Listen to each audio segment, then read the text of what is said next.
W5FC.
Mr. Chairman, I need to make myself very clear. If we uplink now, Skynet will be in control of your military. But you'll be in control of Skynet, right? That is correct, sir. Skynet.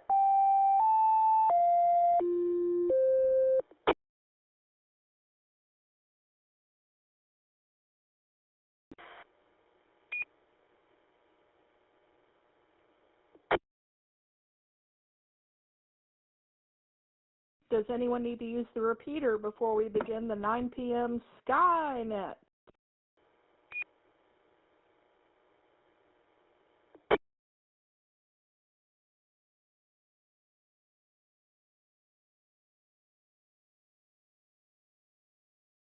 This is KF5PDS. My name is Billy, and I'll be your net control for this session of the DARC Skynet.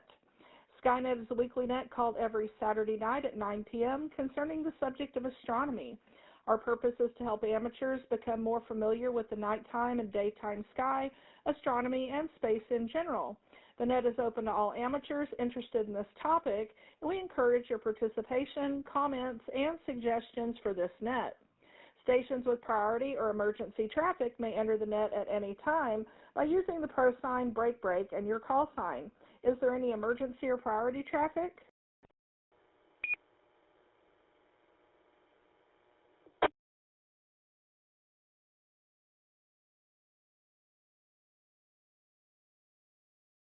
This is a directed net. Please do not transmit without direction from net control. That would be me. And stations are reminded to ID at the end of your transmissions. This weekly net operates on 146.880 megahertz with a PL tone of 110.9. Check-ins via Echolink are also possible using the W5FC-R station ID or Echolink node 37247. Tonight's topics, astronomy charts, pictures, and live audio-video links are available online. Go to www.w5fc.org right now for the complete list, and remember to tell others about this popular net. You can now check into the net electronically by going to the club website, w5fc.org, look for tonight's Skynet announcement, and click on the hot link to check in. We will acknowledge you on the air, and don't worry, if you want to check in via voice, we'll continue to do that too, over air and on Echolink. All amateur operators are welcome. You need not be a member of any amateur radio club to participate. The net is 90 minutes long and is structured in several parts.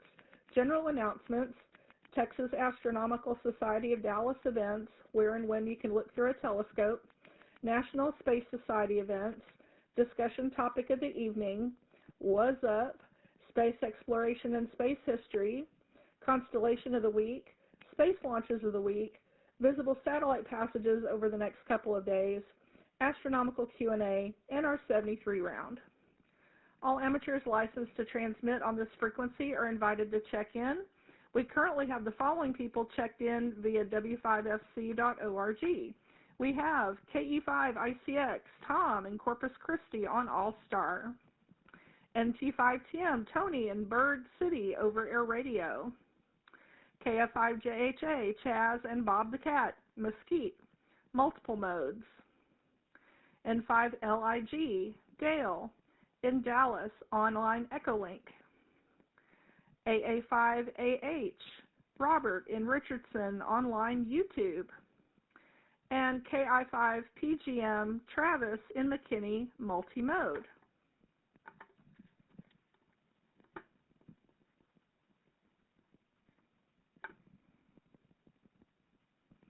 Now let's start with voice check-ins, starting with short time check-ins. If you are short time to this evening's net, please come now with your call sign name and where you're transmitting from this evening.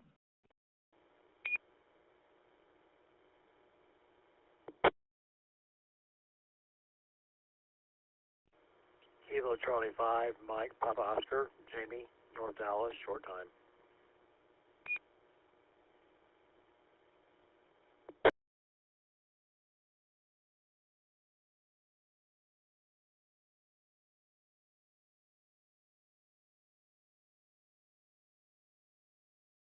Okay, we have Kilo Charlie 5, Mike, Papa Oscar, Jamie in Dallas, short time. Thanks for checking in. Any other short time check-ins?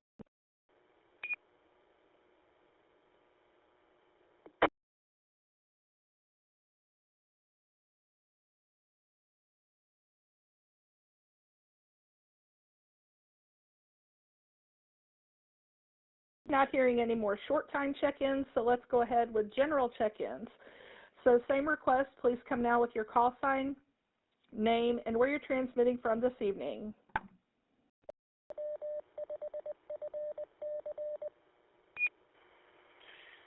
This is Kilo Golf 5, Uniform Foxtrot Romeo, Jacob in Farmers Branch. This is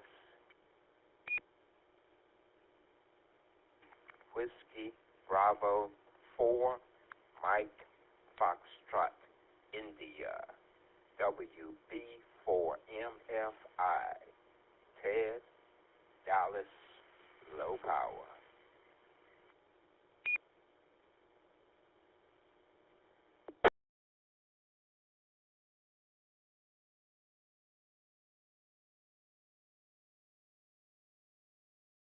This is Kilo Golf 5, Whiskey Victor Lima, James in North Carrollton. Kilo Foxtrot 5, Zulu Bravo Lima, Bill Farmers Branch.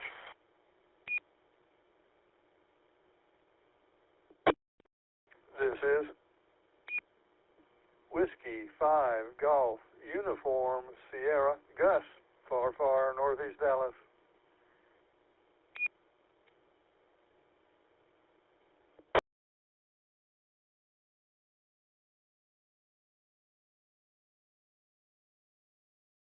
Okay, that was a healthy check-in. So let me go ahead and recognize these folks. So that was Kilo Golf 5, Uniform, Foxtrot Romeo, Jacob and Farmers Branch. WB4, MFI, Ted, Dallas, Low Power. Kilo Golf 5, Whiskey Victor Lima, James in North Carrollton. KF5, ZBL, Bill in Farmers Branch. And W5GUS, Gus in far northeast Dallas. Do we have any other general check-ins? If so, please come now with your call sign name and where you're transmitting from this evening.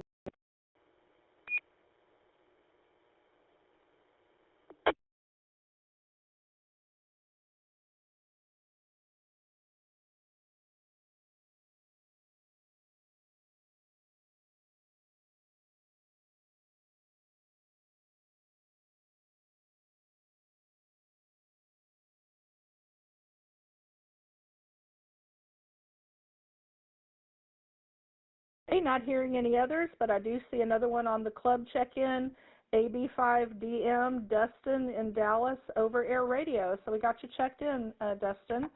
And I looked over on Echolink, and everybody that's on Echolink has already checked in some form or fashion. So we've got all the Echolink check-ins. So I will open it up to open round. Anyone who'd like to check in can do so now, any mode. Please come now with your call sign name, where you're transmitting from. Any mode, check in, please.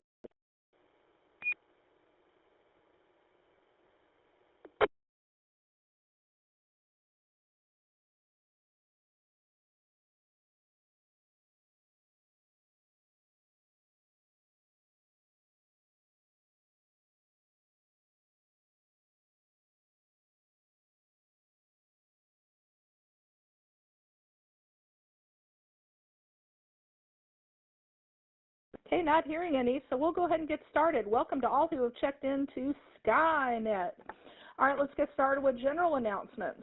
Do we have any general announcements for this evening's net? These can be ham, astronomical, space, or of general interest to licensed hams. If you have an announcement, please come now with your call sign.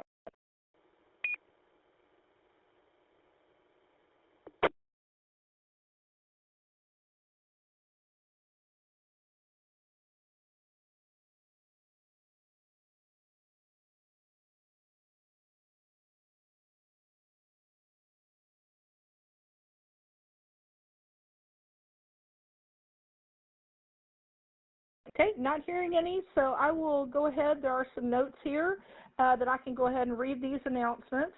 So the Afterglow movie discussion will take place tonight at 10:30-ish. Our movie will be Hangar 18 from 1980. No, the movie does not feature the cool heavy metal song. Everyone is invited to White Rock Lake ARC brunch tomorrow morning at 11 a.m. at the VFW post 6796.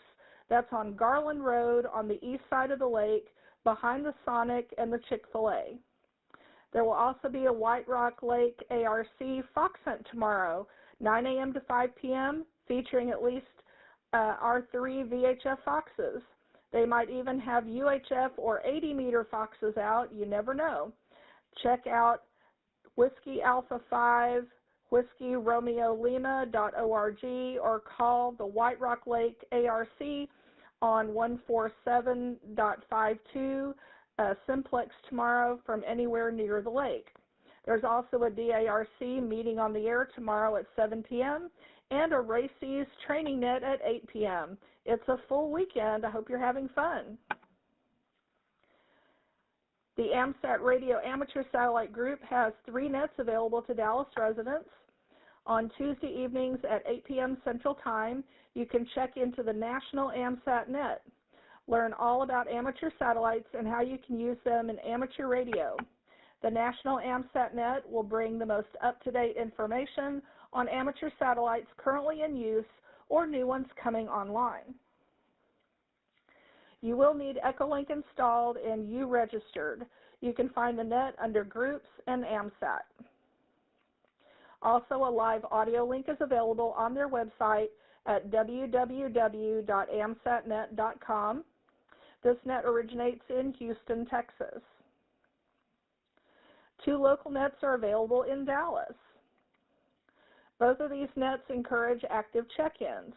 You can ask questions of the net control as well as others checked in.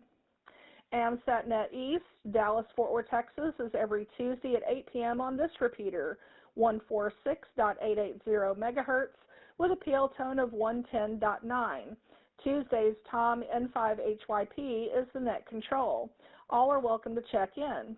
The first Tuesday of the month is the DARC Club Night, so there's no AMSAT East on that night.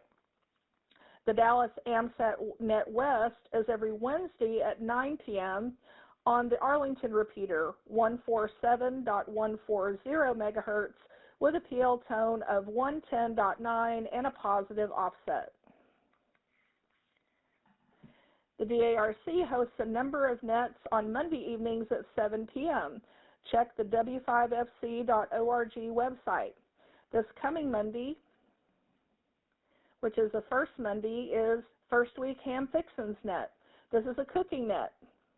Bring your favorite or new recipes, cooking tips, or techniques. We even wouldn't mind a good restaurant review or two. Just make sure you eat something before the net because you'll get hungry. And Saturdays are the Night of Nets, where we keep the airwaves buzzing until midnight. Here's the lineup. TechNet from 7 p.m. to 8 p.m. Q&A on all things ham radio related. There's also a swap meet, Rookie's Corner, news and information, and ham radio events and contests, alternating net control each week. And as you know, Skynet from 9 to 10:30 p.m. Astronomy, space, and space exploration are the topics.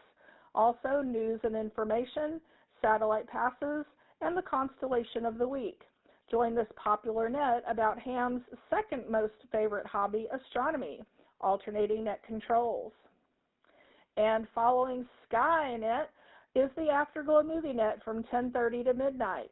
Will it be a hit or the dreaded miss? Thumbs up or thumbs down? You make the call. We watch an assigned science fiction movie and then review it for about 90 minutes. We discuss plot, characterization, special effects, music, and answer the question, will I dare watch this movie ever again? Everyone is welcome to check in, even if you haven't seen the movie, which might actually be a plus. First and third Sundays is the Dallas Amateur Radio Club meeting on the air. What's going on in your ham world? Tell us. Also learn about the club that maintains this popular repeater, the Dallas Amateur Radio Club. Club news and information, events, activities, including club meetings, lecture and lab, public service events, contests, and just general discussion. Everyone can check into this net. And daily is the ARRLNet National Traffic System Training Net, every night at 6:30 p.m. Central Time. Learn how message traffic is handled on this formal training net. Newbies are welcome to check in, as this is a training net.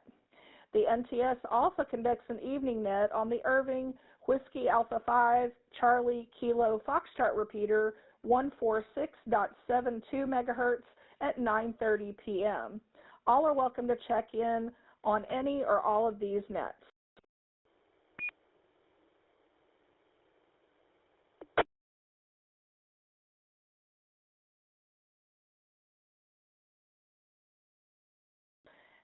And as promised, more information on tonight's Afterglow movie. So at this time, I'm going to turn the net over to Tom, KE5ICX, for tonight's Afterglow info from KF5PDS.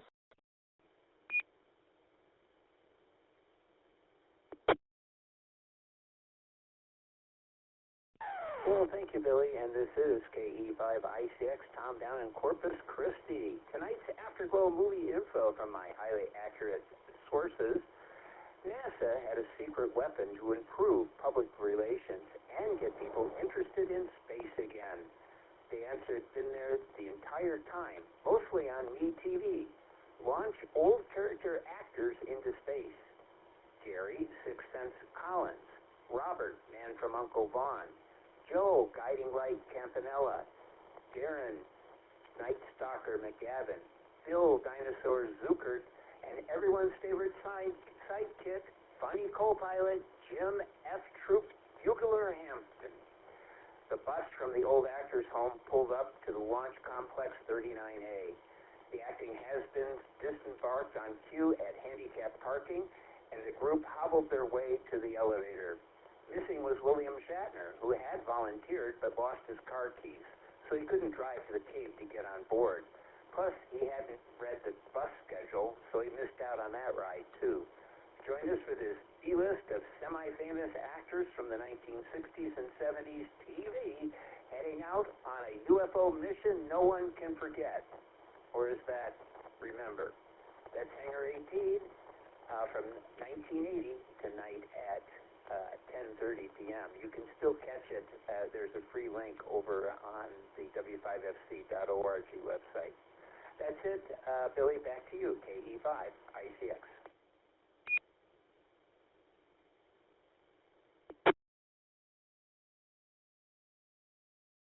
Great. Thank you, Tom. And you can keep up with all DARC events, nets, and activities by going to the club website, W5FC.org.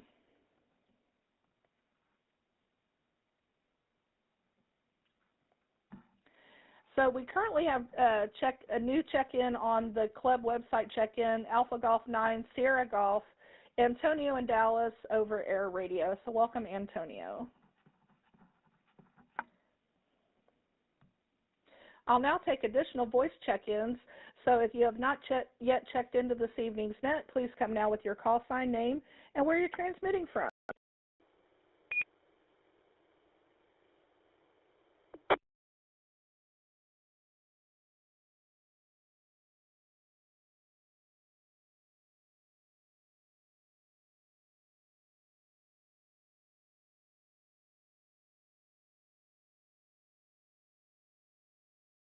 Not hearing any, so we'll move over to our next segment, which is Texas Astronomical Society of Dallas events, where and when you can look through a telescope. So at this time, I will turn the net over to Chaz, KF5JHA. The net is yours from KF5PDS. Thank you, Billy. Good evening, everyone. This is KF5JHA. My name is Chaz. On February the 27th, that was last night, was the last Texas Astronomical Society of Dallas Club meeting. No, it's not the last one ever. It was just the most recent one. The meeting was held at 7:30 p.m. in person at the University of Texas at Dallas. There was also a Zoom component. The featured speaker was Donald Dicken. His topic was the Library Telescope Program out of St. Louis, Missouri. They have over 230 telescopes that libraries loan out to people just like they were a book. Yep. And he was encouraging the Texas Astronomical Society to start a program in the Dallas area as well. So, Texas Astronomical Society of Dallas also hosts Saturday night public observing sessions in this area. Skynet was picked to be on Saturday night, so there could be an opportunity for live reports from the Texas Astronomical Society of Dallas public observing sessions. Currently on the fourth Saturday of the month, there are no scheduled stargazings. But you can check the TASS website at texasastro.org for up-to-date information and details about meetings and public observing sessions. This is KF5JJ, back to our net control, KF5PDS.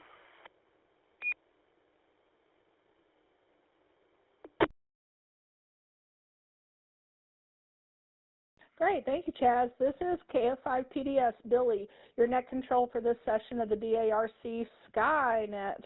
All right, next up is National Space Society events and activities. So at this time, I will turn the net over to Bill N5BB. I have not seen Bill check in. Bill, are you out there? If not, I will go ahead and read that segment. Bill, let me know if you're there and can check in and read your.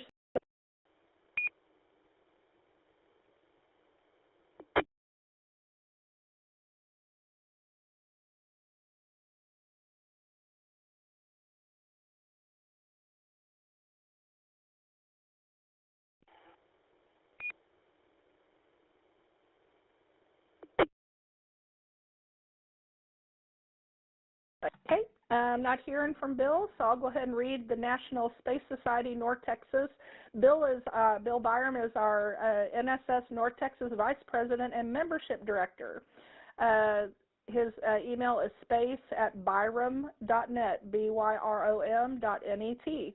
The National Space Society is a nonprofit group based in the U.S., which is interested in the exploration and development of space and the creation of a spacefaring civilization. The North Texas chapter of the National Space Society meets at 3:30 p.m. on the second Sunday afternoon of each month. The meeting location is Spring Creek Barbecue on the southwest corner of Highway 183 and Beltline Road in Irving. I don't have when the next meeting will be held, but that is not here in the notes, but it says on the last Friday evening of each month at 6 to 8 p.m. The National Space Society North Texas chapter sponsors a social event called Space Rendezvous. The location is Cheddar's Restaurant at 700 West 635, Irving, Texas 75063. Anyone is welcome to attend and discuss human activities in space with them. No membership in any group is required. Maybe if Bill checks in, we'll get the information on when the next Space Rendezvous will be held. The local NSS chapter website is ntx.nss.org. The group also has an active Facebook page. Just type in National Space Society of North Texas into the search box and request access. If you have any questions about the National Space Society, please contact Bill N5BB at his QRZ listed email address or at space@byrom.net. Again, that's BYROM.net. All right, let me rekey before I begin discussion topic of the evening.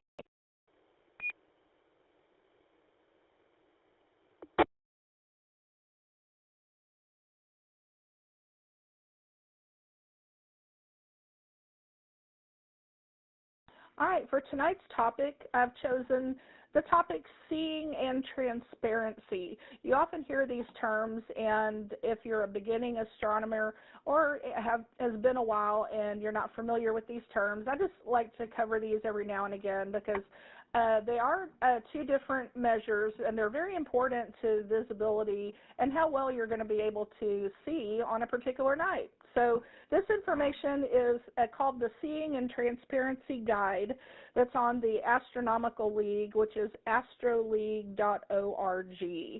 And just as a reminder, you can go over to YouTube. There's a link on the W5FC.org website, or you can also go to YouTube directly and type in DARC Skynet and find the live transmission. So please go over. Tom is running a wonderful slideshow over here, and he's got the Seeing and Transparency Guide pulled up. So the introduction says seeing and transparency are values that an observer uses to compare the quality of the sky from night to night. The values are very specific to an individual's observer's visual acuity. Seeing is measurement of how stable the sky is. Transparency is a measure of how clear the sky is. Most of the Astronomical League's observing programs require the observer to evaluate these conditions for each observation and to record them in their observation log. So here are two scales that are acceptable for all observing programs. They are simple to use and require no special equipment.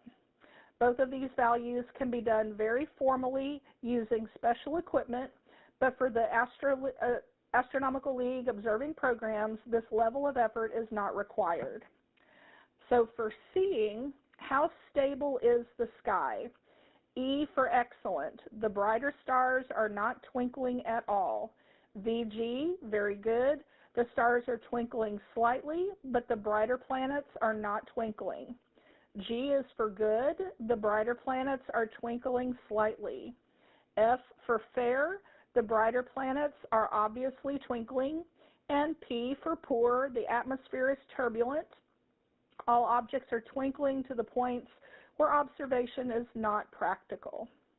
So I will add that when we're talking about turbulence in the air, if you've ever looked at like a paved road in hot summertime and you see the air wavering above the road, there's thermal currents in the air that are disrupting the air. This interrupts seeing. And the best thing to do when you take out your telescope out into the field is allow it to equalize with the temperature, especially in the winter. You have a warm telescope.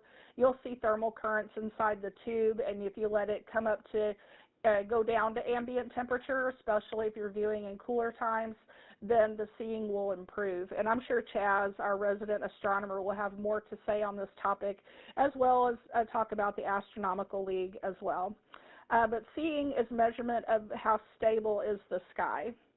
Transparency is how clear is the sky. Transparency is a measure of what you can see in the nighttime sky in spite of dust, smoke, haze, humidity, or light pollution. An easy way to measure this is to use the magnitude of the faintest star that you can see. Ideally, this would be looking straight up at zenith.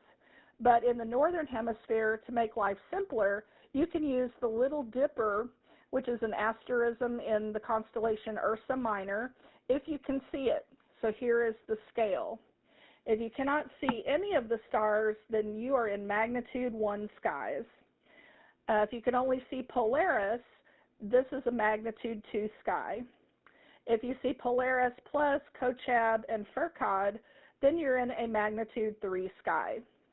If you can see all of that plus any stars in the tail, you're in a magnitude 4 sky. And if you can see all of that previous plus another bowl star, you're in a magnitude 5 sky. If you can see all 7 stars, you're in a magnitude 6 skies. And if you can see more than 7 stars, that is a magnitude 7. So the nice thing about the Little Dipper is it has stars of each of those magnitudes in the asterism. So just looking for those stars and in the sky will easily tell you the magnitude. Although atmospheric extension will vary from season to season, from latitude to latitude, using the Little Dipper is a simple and reasonable solution. So there's information on astroleague.org's Seeing and Transparency Guide. Another very handy tool, let me rekey and I'll tell you about that next.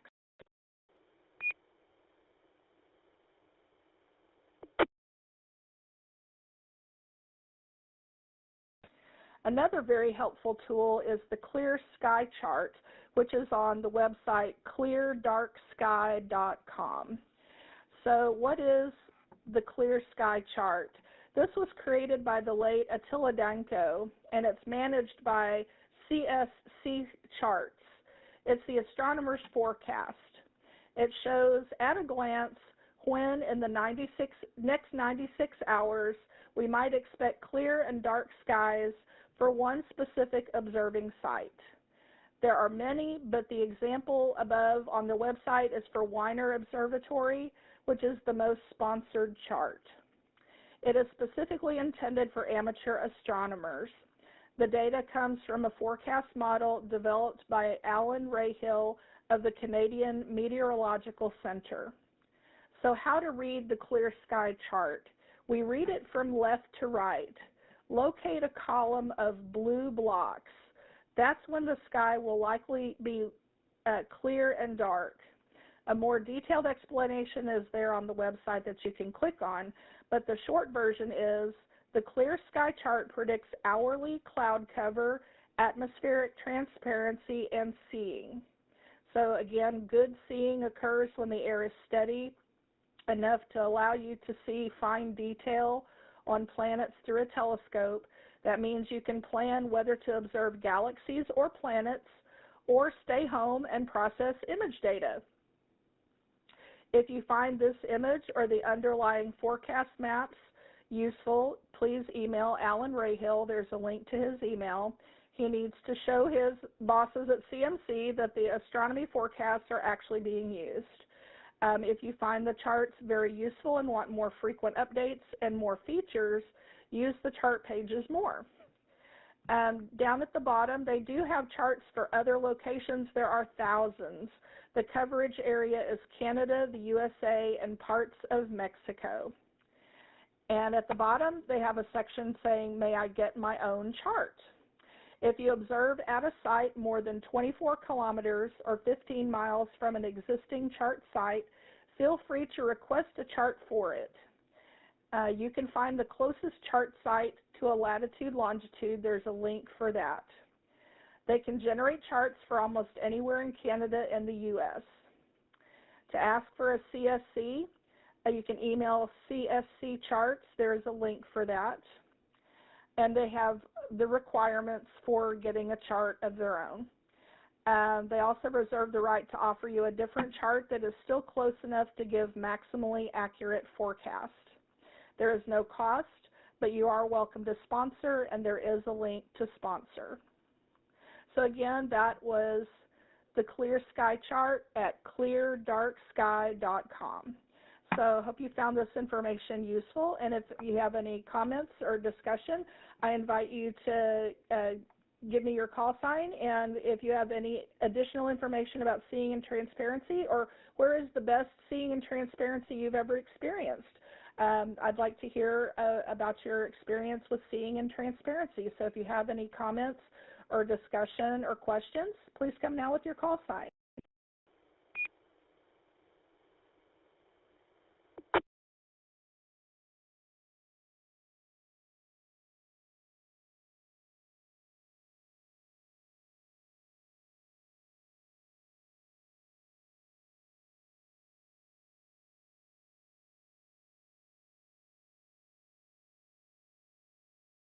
Okay, not hearing anything, so this is KF5PDS Billye, your net control for this session of the DARC Skynet.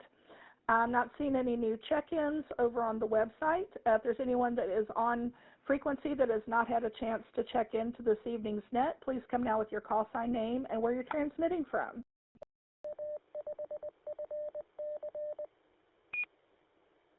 Are we at war with Iran or what?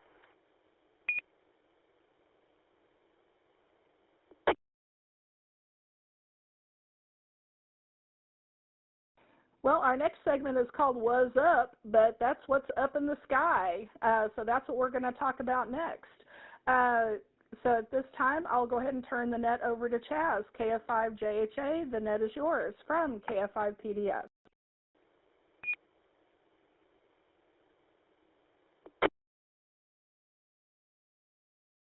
Thank you again, Billy. This is Chaz, KF5JHA. We call this segment of the Skynet What Is Up because it's all about what has gone on astronomically over the last couple of weeks and what will take place over the next couple of weeks and beyond. That was slide number 2. Again, Billy talked about the slide version, the video version of Skynet. Go to W5FC.org, click on the link for the YouTube version of it, and you can see the slides that are associated with this. Slide master, slide number 3. The slide master, by the way, is Tom. That's who you see in the background in between our different segments.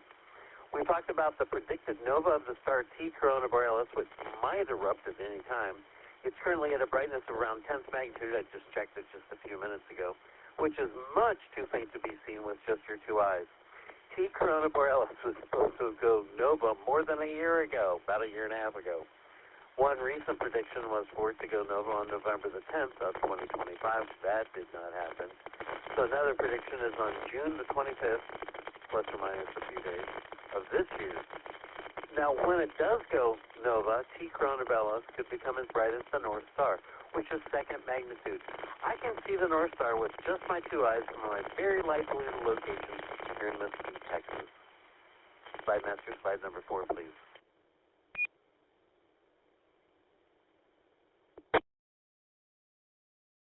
Okay, this image of the sun was taken on February 24th from the website spaceweather.com.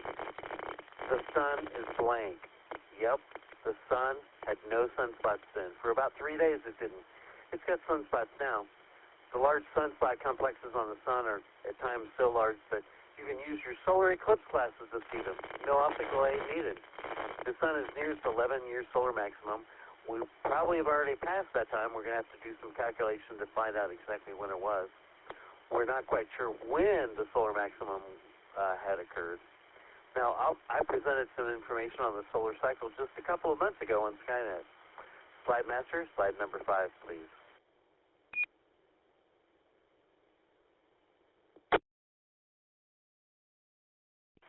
Did any of you see it? You know, February the 18th, the moon occulted the planet Mercury. It was partly to mostly cloudy here in North Texas, but my friend Dennis Harwell borrowed his nephew's telescope, held his cell phone up to the eyepiece of the telescope to get these two pictures. Yep, the pictures have an electric and telephone lines in the image off to the left, but you can see Mercury just below the moon. And then on the picture on the right, tree limbs were in the way, but if you notice, Mercury is gone. It's already gone. Wow. The moon was covered up by Mercury at that time. I actually was going to take a video of this event, but it was so cloudy I didn't do it. And just before the occultation happened, it cleared off. I watched it naked. I could watch the moon cover up Mercury with just my two eyes. It was fun. Slide Master, slide number 6.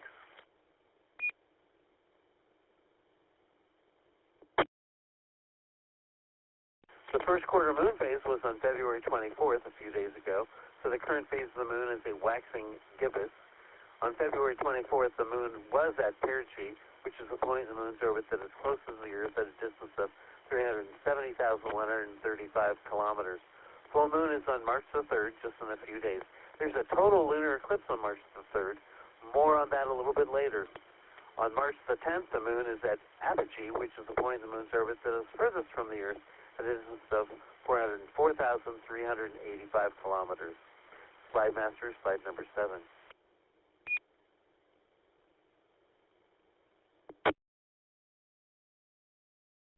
The moon and the bright star Regulus are in conjunction in the western morning sky on March the 2nd. A conjunction is when two objects are close together in the sky. Slide Master, slide number 8.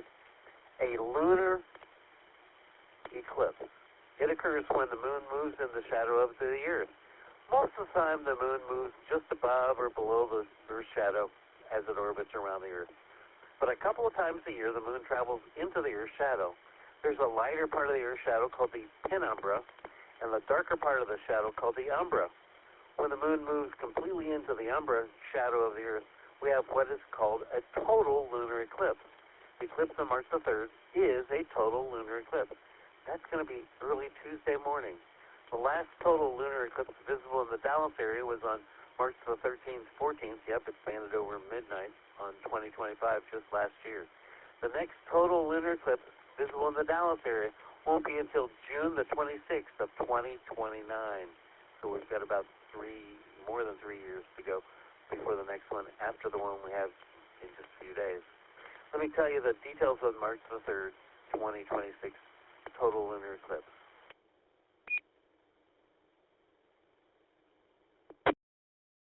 The moon enters the penumbra, that's the lighter part of the Earth shadow, at 2:44 a.m. Central Standard Time. It's difficult to notice this. The moon only dims slightly in brightness. The moon enters the umbra, that's the darker part of the Earth shadow, at 3:50 a.m., and the eclipse starts to become visible. With just your two eyes, that's all you need. Totality begins, that's when the moon completely inside the Earth shadow, that's at 5:09 a.m. The middle of the eclipse is 5:35 a.m., that's when the maximum eclipse is. The totality ends when the moon moves out of the umbra part of the Earth shadow, that's at 6:03 a.m. The moon leaves the umbra at 7:17 a.m. The moon leaves the penumbra and the eclipse ends at 8:23 a.m. Now, we won't see the last part of the eclipse because the moon sets around 6:56 a.m. Central Standard Time in the Metroplex. So the last part of the eclipse is not visible in North Texas. But we'll see most of the eclipse if the weather is clear. Right now, the forecast is for rain and clouds. I hope it's clear. I want to take some pictures and show them at next week's Skynet. Slide Master, slide number 9.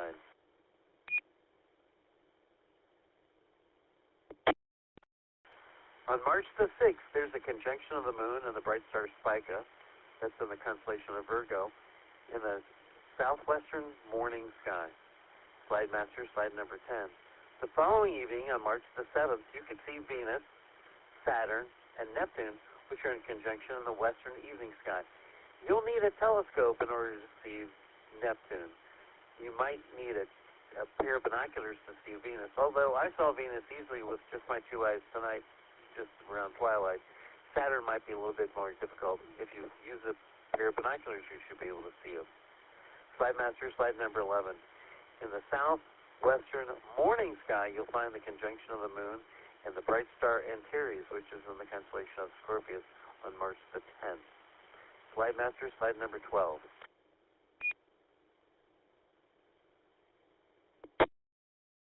Okay, here's a challenge.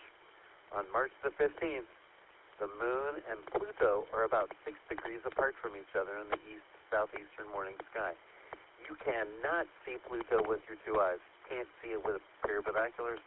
You'll need a telescope and a good set of star maps. A moderate-sized telescope is good, but a very good star map is going to be needed in order to identify which of the little faint dots is the planet Pluto. You might need to make a drawing of it, come back a couple of nights later and see which dot moved, and that would be Pluto. This is KF5JJ, and this is Skynet. Slide Master, slide number 13.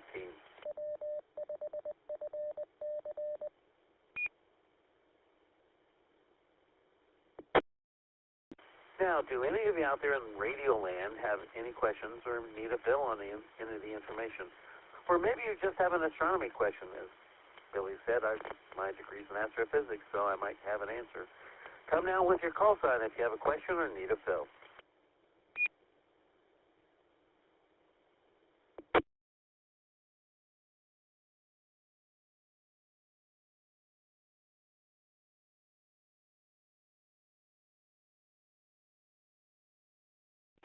Okay, hearing nothing. Slide Master, slide number 14. Says the moon wanes next week, so do these words for this segment of Skynet. Stay safe, keep well, pray for our world. It's the only one where humans live. And until next time, actually I'll be doing another Skynet segment in a few minutes. Keep looking up so you know what's up.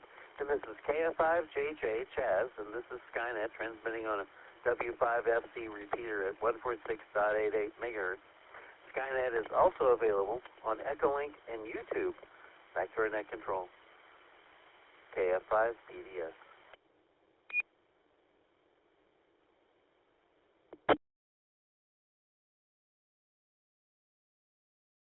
Great, thanks, Chaz. This is KF5PDS Billye, your net control for this session of the DARC Skynet. All right, next up is space exploration and space history. So at this time, I'm going to turn the net over to Gus, W5GUS. The net is yours from KF5PDS.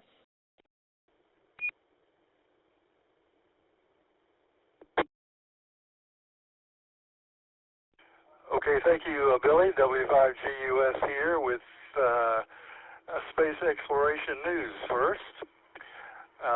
Starts with the news about Blue Origin. Former United Launch Alliance CEO Tori Bruno has officially joined Blue Origin, where he will lead initiatives focused on national security space programs. Bruno, a veteran of the aerospace industry, is expected to leverage his extensive experience and connections to strengthen Blue Origin's competitive position in the government launch market. This move comes as Blue Origin continues to develop its new Glenn heavy lift rocket and lunar lander projects. The company is aiming to secure more high-profile contracts from the U.S. Space Force and other defense agencies.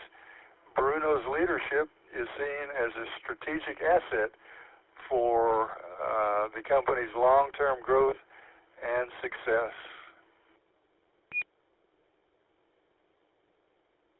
Okay, in astronomy, sky watchers are currently enjoying a rare celestial event as 6 planets, Mercury, Venus, Saturn, Jupiter, Uranus, and Neptune, align in a planetary parade.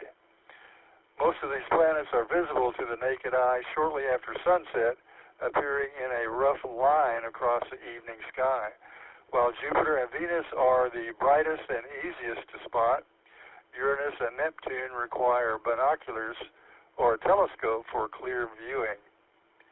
This alignment is a result of the planets' relative positions in their respective orbits around our Sun. Astronomers noted that such alignments provide a unique opportunity for public engagement and education about our solar system.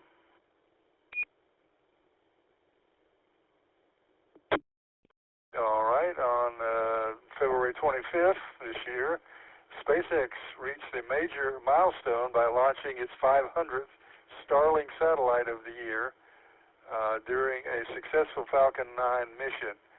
The launch, which took place from Cape Canaveral, is part of the company's aggressive schedule to complete its global broadband constellation. The Starlink satellites are designed to provide high-speed, low-latency internet to users in remote and underserved locations worldwide. This mission also featured a flight-proven booster demonstrating SpaceX's continued leadership in rocket reusability and cost-effective space access. The constellation of satellites now consists of thousands of active satellites providing service across multiple continents.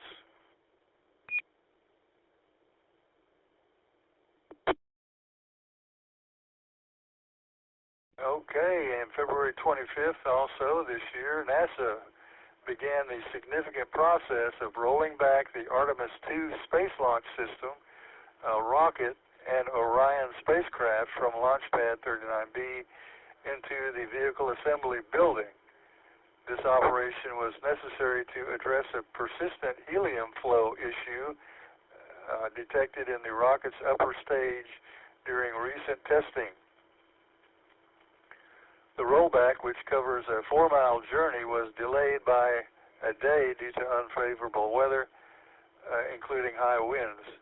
Engineers will now work inside the vehicle assembly building to repair the helium system and ensure the vehicle is ready for flight. This delay has pushed the earliest possible launch window for the crewed lunar mission to April 1.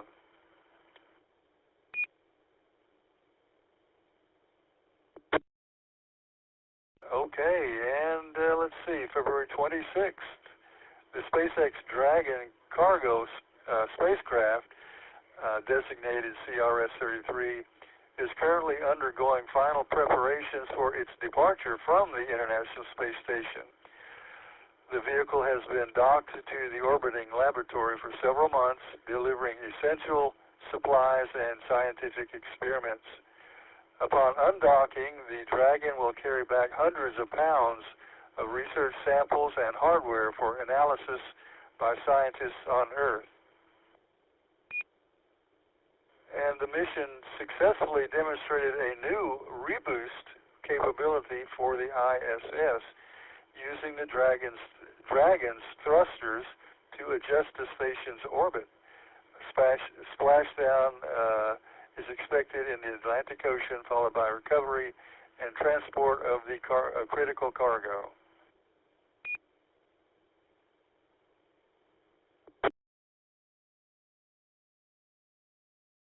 Okay, and February 27th, 26, NASA revealed a major strategic shift in its Artemis program, introducing a new mission for 2027 to test commercial lunar landers in low orbit. This decision aims to de-risk the program by ensuring landing systems are fully flight-proven before they carry crews to the lunar surface. As part of this overhaul, the Artemis III mission has been redesignated as a low Earth orbit test flight, while the first crewed landing is now targeted for 2028, a couple years from now. The agency expects this new roadmap to create a more sustainable and frequent cadence for lunar exploration in the coming decade. Sounds like a little positive attempt at a positive spin there. Okay, let's move to space-related birthdays.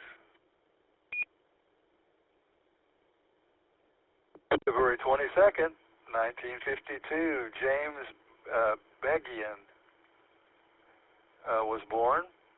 He's an American physician and engineer who flew on 2 space shuttle missions focusing on life sciences. He conducted various experiments and helped deploy a tracking and data relay satellite.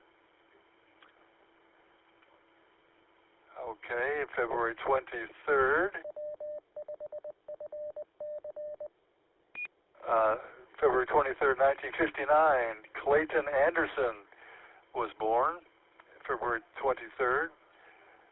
He spent 152 days aboard the International Space Station as a member of Expedition 15 and 16.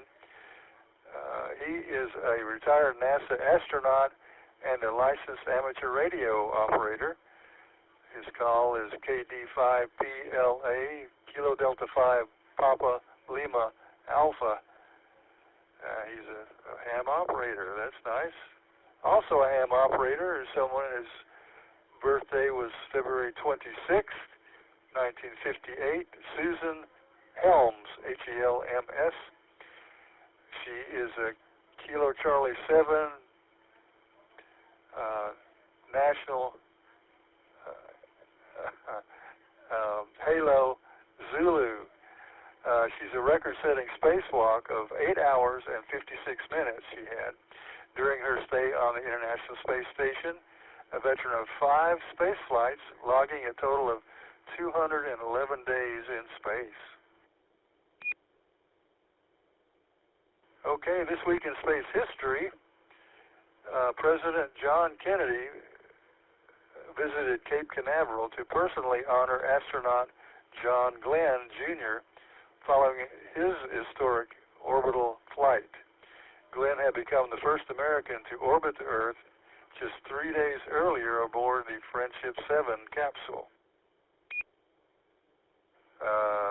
Kennedy presented Glenn with the NASA Distinguished Service Medal during a ceremony at Hangar S. This event marked a major victory for the United States in the space race and galvanized public support for NASA. Glenn's achievement made him a national hero and a symbol of American technological progress.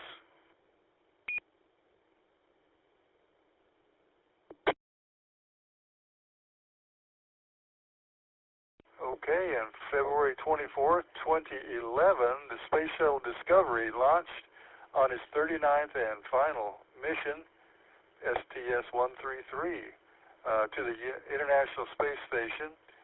Discovery carried the Leonardo Permanent Multi-Purpose Module and the first humanoid robot in space, Robonaut 2, to the station. During the 13-day mission, the crew performed 2 spacewalks to conduct maintenance and install new hardware. Discovery is the most flown spacecraft in history, having traveled over 148 million miles throughout its career. After returning to Earth, the shuttle was retired and is now on display at the Smithsonian National Air and Space Museum.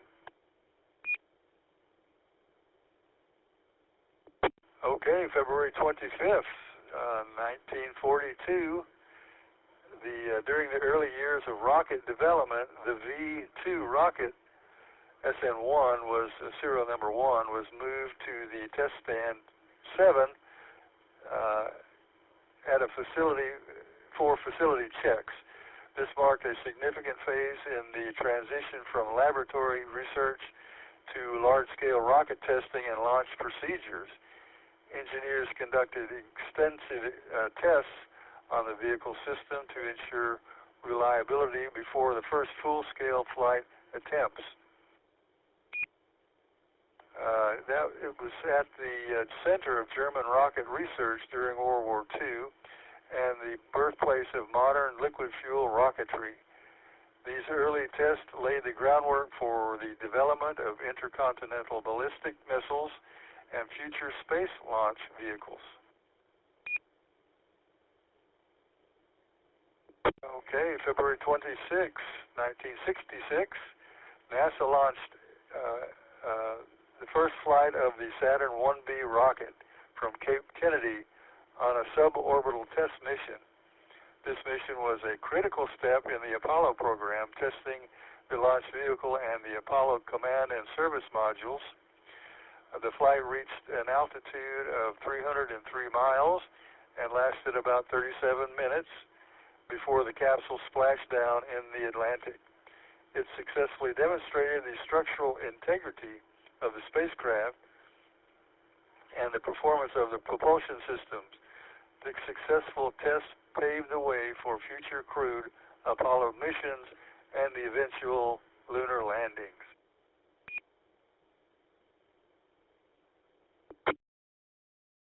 Okay, February 28, 2002, the European Space Agency successfully launched the Envisat satellite aboard Ariane 5 rocket from French Guiana. Envisat was the largest and most sophisticated Earth observation satellite ever built by Europe at the time of its launch. It carried 10 advanced instruments designed to monitor the Earth's atmosphere, ocean, land, and ice over a 5-year mission. The satellite proved invaluable data for climate change research and environmental monitoring for over a decade. Envisat continued to operate until 2012, significantly exceeding its planned mission lifespan and contributing to thousands of scientific studies. Okay, that is all of the space news and etc. for this week. So we will hand this back to Billye and look forward to some jokes of the week and Miss Carolyn's Constellation of the week. So back to you, Billye, W5GUF.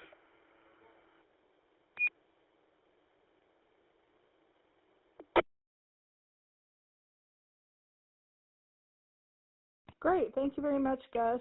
This is KF5PDS. I'd like to pause and see if there's any people out there that would like to check in.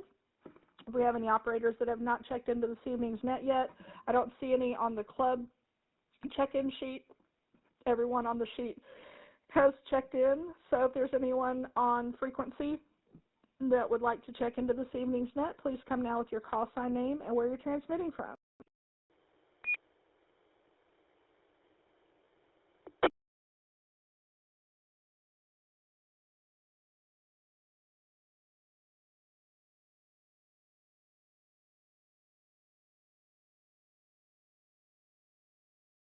Not hearing any, so we will go ahead and move over to Miss Carolyn's Constellation of the Week. So at this time, I will return the net to Chaz, KF5JHA. The net is yours from KF5PDS.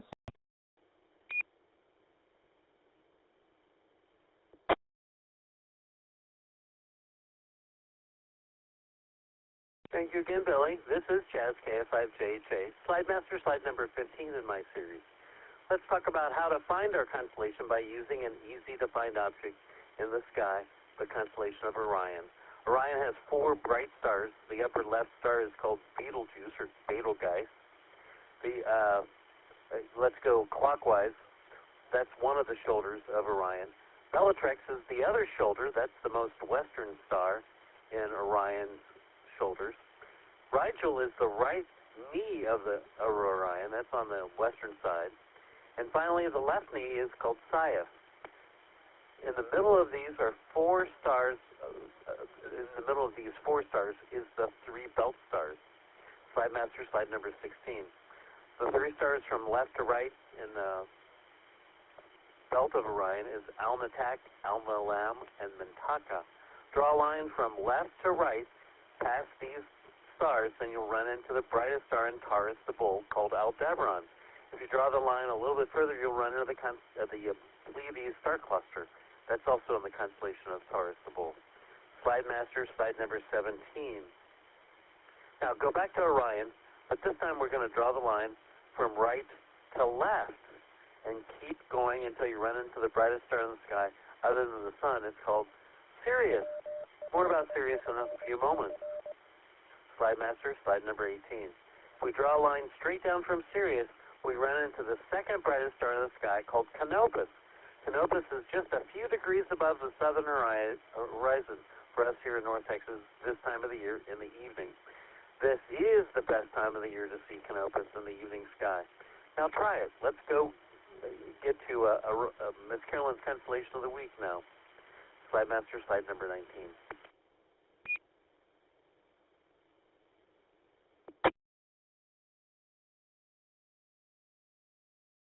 Miss Carolyn's constellation of the week is named in honor of Silent Key, Carolyn, KC50ZT. Carolyn contributed to Skynet each week. I need to get that tongue fixed sometime. Contributed to Skynet each week, almost from its beginning until in 2012. Yep, that's when we first started Skynet, until May of 2019, with a detailed look at one particular constellation each week. Now, since there are about 52 easily visible constellations seen in Texas throughout the year out of the 88 total number of constellations, so Miss Carolyn covers the entire sky as seen over North Texas in a year. And in her honor, we've continued that tradition of a constellation each week and named this segment after her. Miss Carolyn's constellation of the week this week is Canis Major, the big dog. Yep, we just saw the brightest star in the graphic just a few minutes ago. Canis Major's name means the greater dog in Latin. Canis Major represents the bigger dog following Orion the hunter in Greek mythology. The dog is often depicted as pursuing a hare, represented by the constellation of Lepus, or Lepus, depends on how you want to pronounce it. And now, Slide Master, slide number 20, the jokes of the week. They're oftentimes related to the constellation of the week.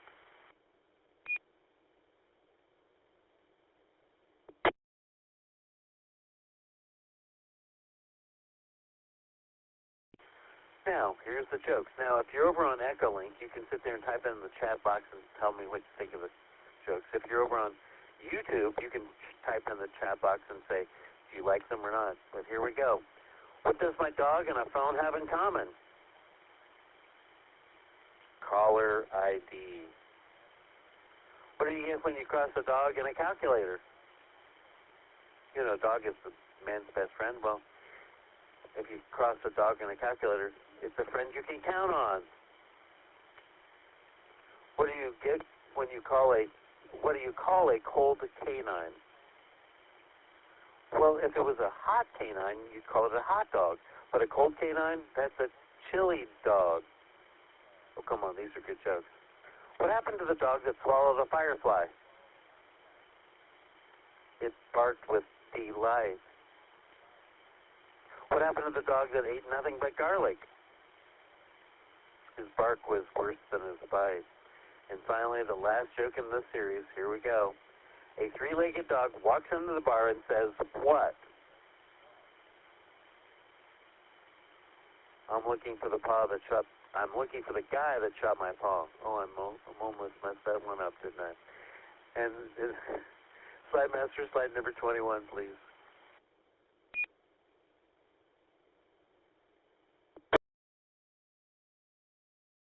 We talked about it. We found it by the graphics. Sirius, Alpha Canis Majoris, named Sirius, means the sparkling one, or more frequently, the scorching one, compared to the name Sirius with the English word to sear, which means to burn or to scorch. They both originate from the ancient Greek word seros, which means scorching. Sirius is also known as the dog star because it's the prominent in the constellation of Canis Major, the big dog, Orion's great hunting dog. In ancient times, as it does today, Sirius rose with the sun near the start of the summer in the northern hemisphere. and the ancient people believed that the hot days of the summer was caused by Sirius's heat in addition to the heat of our sun.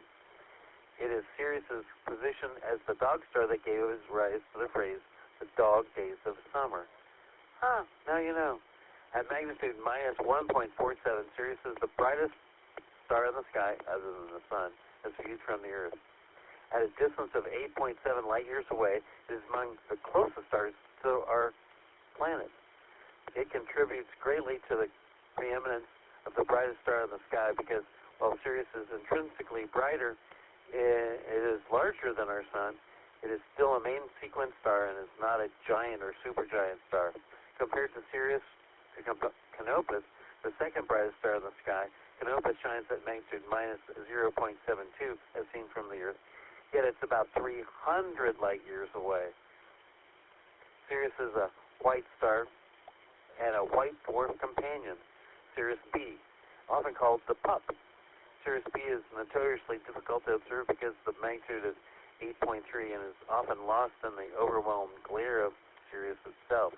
Sirius A and B are currently 8 arc seconds apart, heading toward a maximum of 11.5 arc seconds.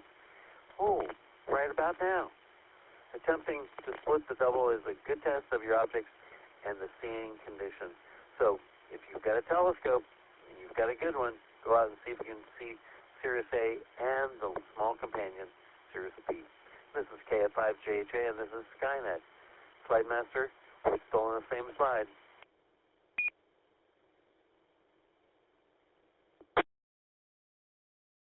Epsilon Canis Majoris, Edahar, is derived from the Arabic meaning virgins, which may originate from the ancient Arabic legend which Canis Major and Canis Minor were not dogs, but instead they were two human sisters. Adara is a double star with a secondary companion of 7.5 in brightness. In a telescope, Adara appears as a bright white primary with a much fainter white companion. Aldara, similar to Alhara, Aldara means virgin, another apparent reference to the Arabic two sisters legend of Canis Major and Canis Minor. Adara is a variable star varying from 2.38 to 2.38. It's 2.38 to 2.48 in magnitude, so about a tenth of the magnitude in variation. Slide Master, slide number 22.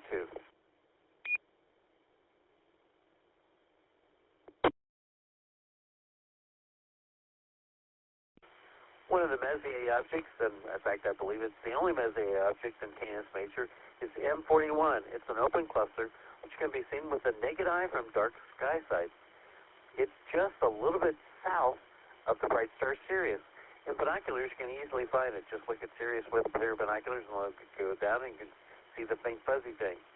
In a telescope, M41 may fill the field of view in your lowest power eyepiece. You can oftentimes see the varying colors in the stars. Some look orange while others look white or blue-white. There are many different stars of varying brightness. Some appear to arrange themselves in short lines or streaks. There's one particular bright star at the extreme edge of the cluster. Slide Master, slide number 23.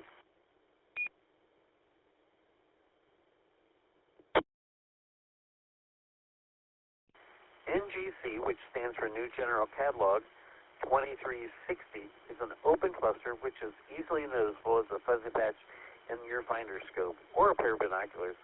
This particular cluster of stars fits nicely in the field of view of a medium-powered eyepiece of a telescope.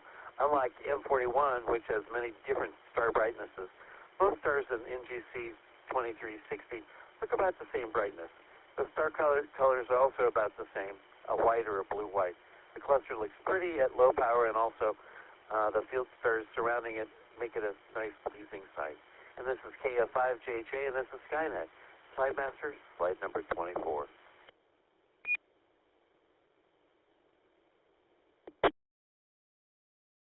Now, there's a few more Astronomical League observing program objects in the constellation of Canis Major, the big dog. I've given you just a sampling of some of those objects.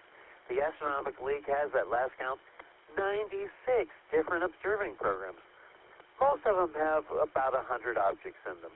If you observe just 10 different objects in an observing program each month, then you earn a certificate and a pen in about a year from the Astronomical League. Slide Master, slide number 25, that is Miss Carolyn's Constellation of the Week, Canis Major, the big dog.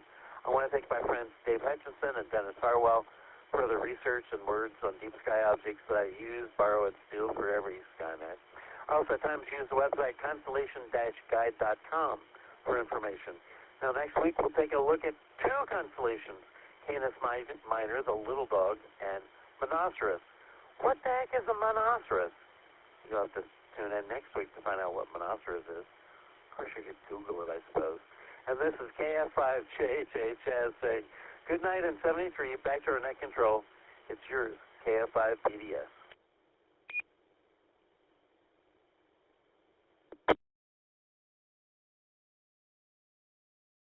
Great, thank you, Chaz. This is KF5PDS Billye, your net control for this session of the DARC Skynet.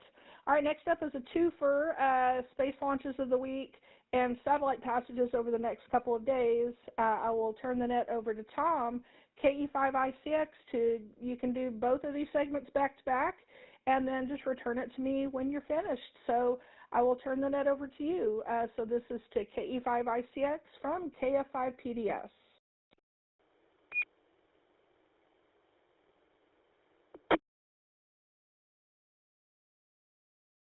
Thank you, Billy. This is KE5ICX, and here we go. We'll start with space launches for this week. This information is available at spaceflightnow.com/launch schedule. So March 1st, be a Starlink 17-23 mission, Falcon 9. This will be from Vandenberg in California. The Falcon 9 rocket will launch batch 25 Starlink D2 mini-optimized satellites into low Earth orbit. Then 8 minutes later, B-1082 first stage will be landing for the 20th time on the drone ship, Of Course I Still Love You. March 1st, Falcon 9 mission also. Let's see, here it is, Starlink 10-41. This one from the other coast, SLC-40 at Cape Canaveral. The Falcon 9 rocket will launch 29 Starlink V2 mini-optimized satellites into low Earth orbit. This one will have first stage booster 1078 launching for the 26th time landing on Just Read the Instructions in the Atlantic. March 4th, Starlink 17-18 Falcon 9. This one's from SLC-4E at Vandenberg. This will launch 25 Starlink V2 mini-optimized satellites into low Earth orbit. First stage booster B-1097 will be launching for the 7th time and will land on, Of Course I Still Love You, in the Pacific Ocean. Here we go, March 4th, Falcon 9, Starlink 10-40 from SLC-40 in Cape Canaveral. This one is 29 Starlink V2 mini-optimized satellites into low Earth orbit. The tail number 1080 on the first stage, launching for the 25th time, will be landing on the drone ship A Short Fall of Gravitas. On March 19th, something different. Spectrum, Onward and Upward. This is from Launch Complex 1 at Billye Spaceport in Norway. The Spectrum rocket from ISAR Aerospace will launch on its second test flight. The two-stage rocket is carrying 5 CubeSats on board. Sat from CU Berlin, TriSat S from University of Maribor, Platform 6 from EnduroSat, FramSat-1 from NATSU, and Space Team Sat-1 from TU Vine Space Team. The 6th and final announced payload is an experiment called Let It Go from the D-Cubed EXO launch, is responsible for managing and payload integration and deployment.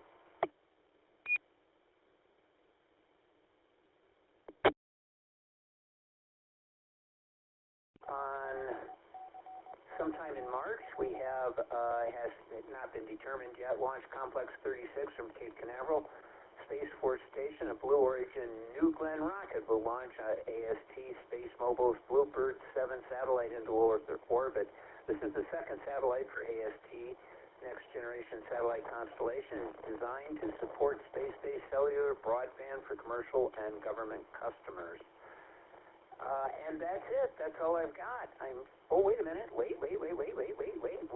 Visible satellite passages. I'm messing up my own stuff, aren't I?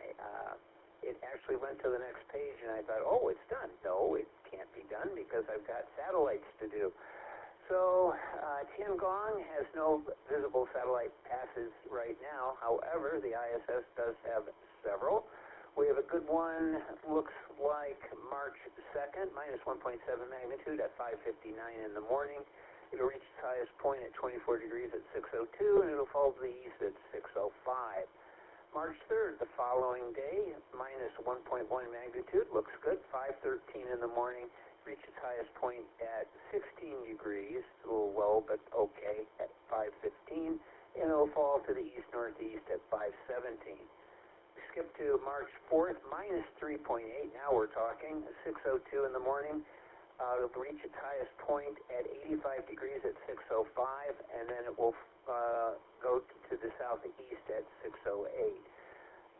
Repeat performance on March 5th, minus 2.8 magnitude at 5:17, about an hour earlier. 34 degrees, it'll reach its highest point at 44 degrees at 5:18, and it'll fall to the east-southwest at 5:21. March 6th has a good pass, minus 2.4 magnitude at 6:06 a.m. Out of the west, it'll reach its highest point at 23 degrees at 6:08, and it'll fall to the south at 6:10. And then finally, March 7th, minus 2.9 magnitude at 5:22 in the morning. It'll reach its highest point at 5:22, so it's coming out of shadow at 37 degrees, and then it'll fall to the south-southeast at 5:24. So if you're interested in spotting the station, the ISS has got a number of really good passes this week and a little beyond. Check it out.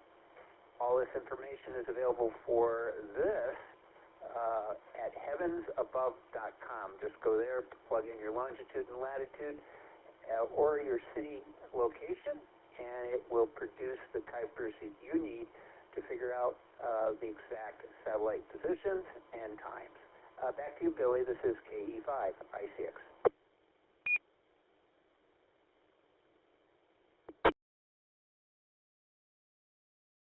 Great, thank you, Tom. All right, next up is astronomical Q&A. So if there's anyone out there on frequency that has an astronomical question for us, we have knowledgeable people on the air. So if you have an astronomical question, please come now with your call sign.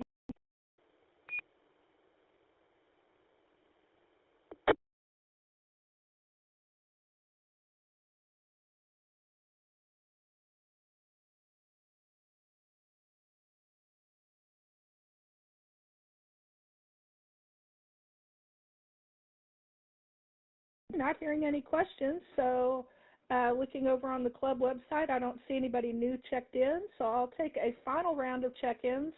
So if you have not had a chance to check into this evening's net, this is your last chance to do so.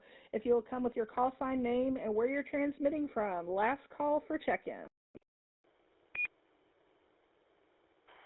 Kilo Juliet 5, Golf Charlie Papa, Clark and Hurst.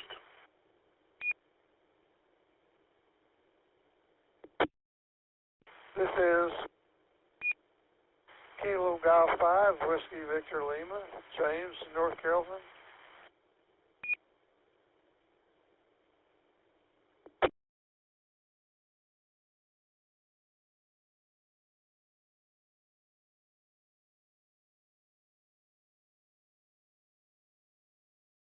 I want to make sure I got this right. Kilo Juliet 5, was it Golf Juliet Papa, Clark and Hurst? Did I get your call right? If not, please correct. Close. Kilo Juliet 5, Golf Charlie Papa, KJ5GCP.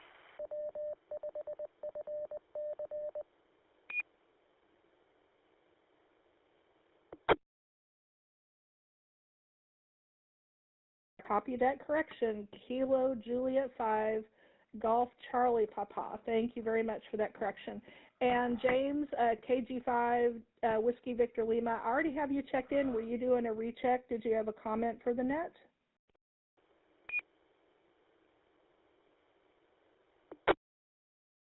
Negative on that.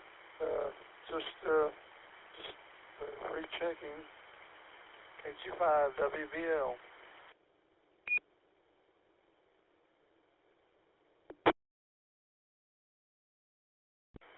Kilo Juliet 5, Golf Charlie Papa. I have a question, an astronomical question.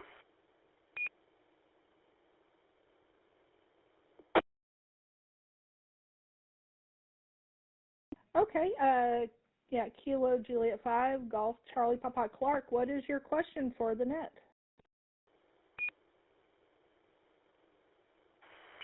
I read a while back that Beetlejuice, they're anticipating the potential for going, well, maybe it already has gone nova or supernova. Does anybody have any new information on that regarding Beetlejuice's possible status?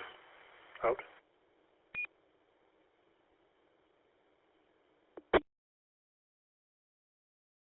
KF5JHA.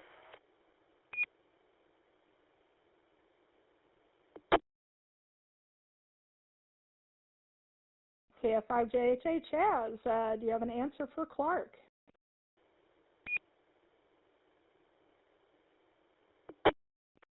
Clark, thank you for that question. We've been anticipating this for quite some time. There's no indications that it's going to happen right now. A few years ago, it dimmed. Now, it does dim on a regular basis.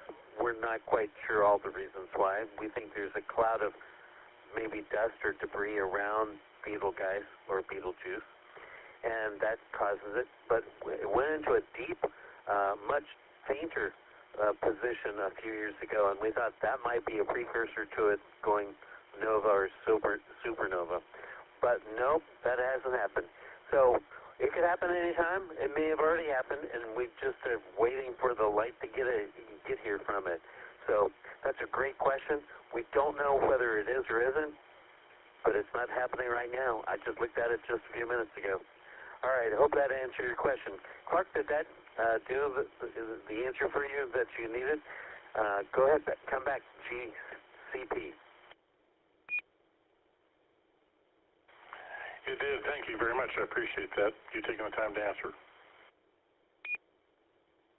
Thank you so much. That's what makes Skynet fun, for us to come back and forth with questions and answers. So thank you very much. Back to our net control.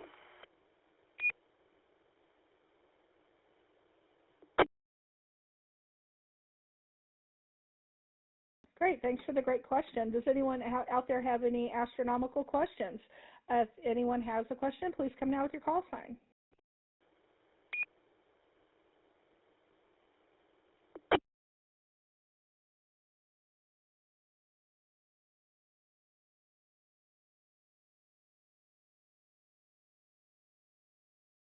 Does anyone need any fills?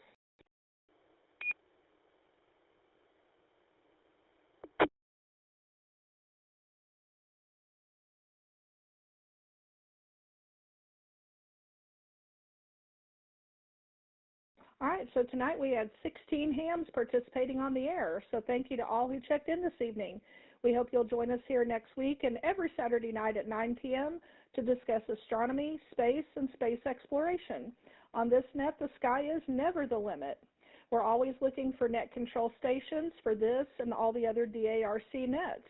If you would like to try your hand at this, contact any of the net controls by sending an email to nets@w5fc.org. You can follow topics and discussion about this net and astronomy in general on Facebook and X, as well as our audio and video streams, video archives, and other useful internet resources by going to w5fc.org at the conclusion of this net. So until next Saturday night, this is KF5PDS, Billy, and I'll be closing the net at 22:24 local time and returning the repeater to normal amateur use. 73, everybody, and enjoy the evening discovering the universe. And remember, coming up in about 5 minutes is the Afterglow movie net, where they'll be discussing 1980s Hangar 18. 73, everybody.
normal state.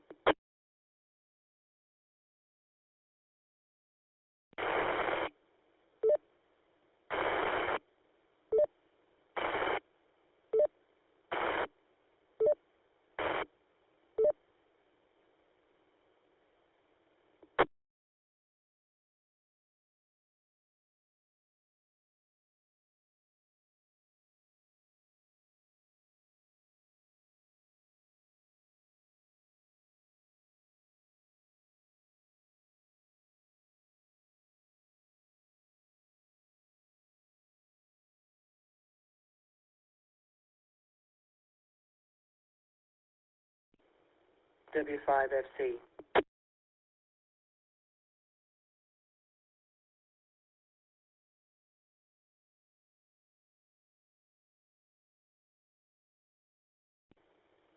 I'm completely operational and all my circuits are functioning perfectly. Afterglow Movie Net.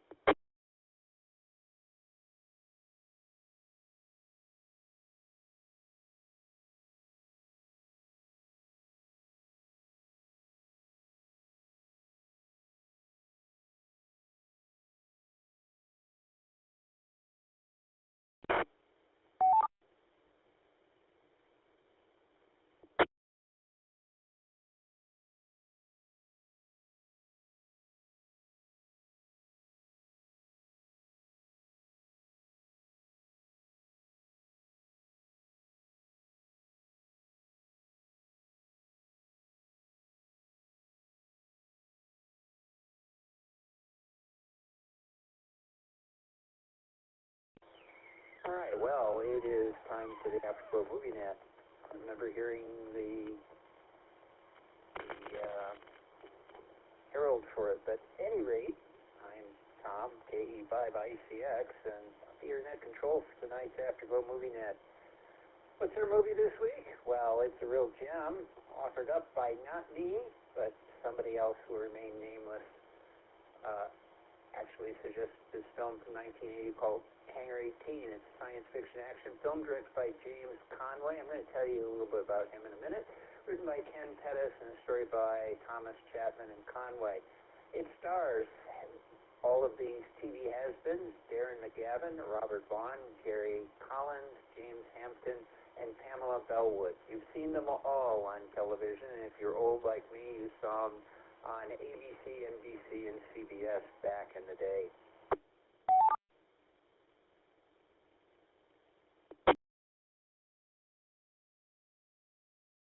Now, the worse the movie, the more elaborate the plots. I'm not quite sure why this is. I'm just going to read the first paragraph from Wikipedia about the mission, about the movie. It says Hangar 18 is about a cover-up following a UFO incident aboard the space shuttle. The satellite just launched from the orbiter collides with an unidentified object, which, after being spotted on radar moving at great speeds, looking like a pong ball actually, has positioned itself just over the satellite. Collision kills an astronaut in the launch bay. The events are witnessed by Bangkok and Price, the astronauts on board. After returning to Earth, they're stonewalled when they try to discuss what happened. Harry Forbes, Deputy Director of NASA, simply tells them everything is going to be all right. And then we go in and we have a lot of Capricorn 1 type stuff going on, only with none of the special effects or fancy flying. It says principal photography took place in Midland and Big Spring, Texas, and former Coyote Air Force Base, as well as former Webb Air Force Base. Filming also took place in Salt Lake City, Utah. It says the title is believed to stem from hoaxer Robert Spencer Carr, who in 1974 named Hangar 18 as the storage location of bodies from the 1948 Aztec UFO hoax.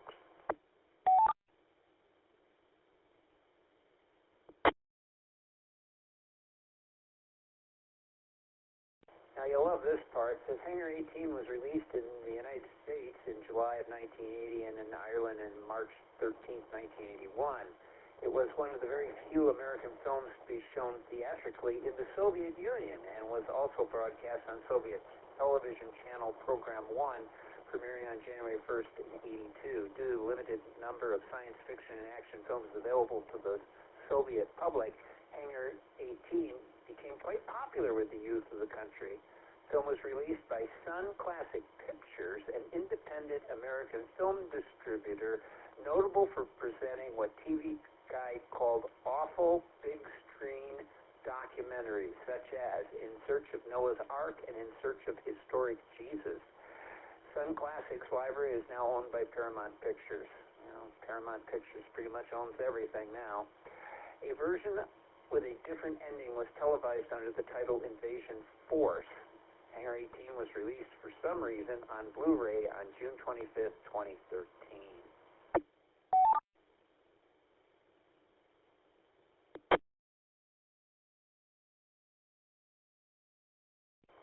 New York Times film critic Vincent Canby dismissed Hangar 18 is a sort of melodrama that pretends to be skeptical but requires that everyone watching it be profoundly gullible.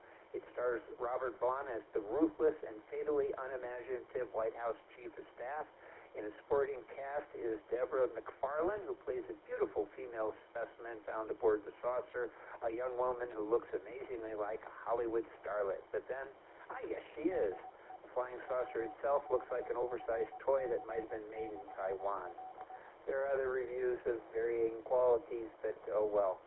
And then finally, this little bit of trivia I think you'll find interesting. Director Conway would revisit the subject matter of Hangar 18 in Little Green Men, an episode of Star Trek Deep Space Nine in which characters accidentally travel back in time to 1947 and crash near Roswell, New Mexico. The building which their ship is subsequently stored in is designated, you guessed it, Hangar 18. Okay, with that, this is what we do. We will go ahead and take check-ins tonight with your call sign, your name, and where you're and did you see the movie? Those three things. And then we'll go in and talk about the plot, characterization, and special effects or anything else you want to talk about, depending on how many minutes we have for the net. About 90 minutes we've got, or for however long this will go until it all peters out. So let's get started. I'll take your call sign, your name, and did you see tonight's movie? Hangar 18 from 1980.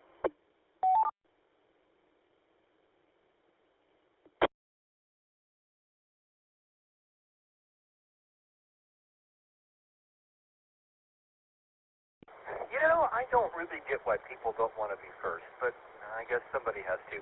November Tango 5, Tango Mike. Tony in East Dallas. Yes, I've seen this movie more than once.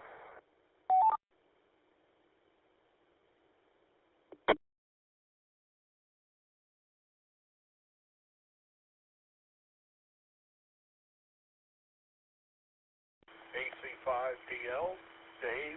Yes, I did see the movie.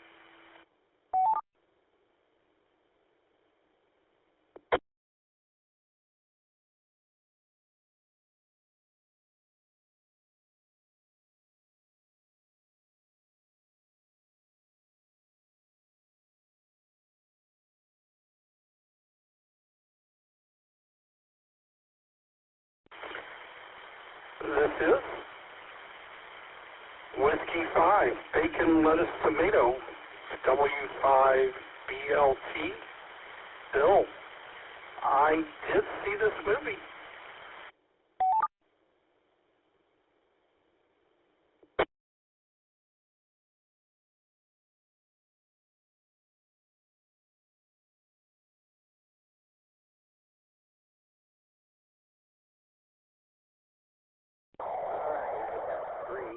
AC5TM, Tony, first on the runway. Yes, he saw the movie. AC5DL, Dave, back.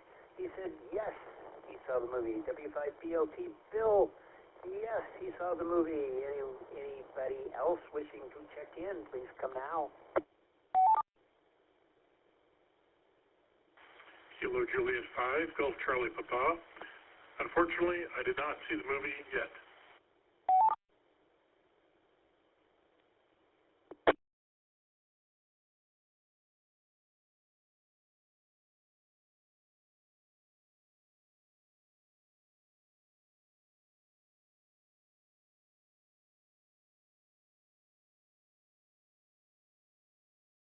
Okay, Okay, well, let's see here.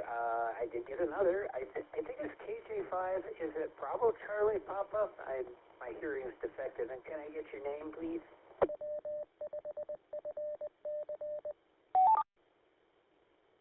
Yep. Kilo Juliet 5, Gulf Charlie Papa, Clark and Hurst.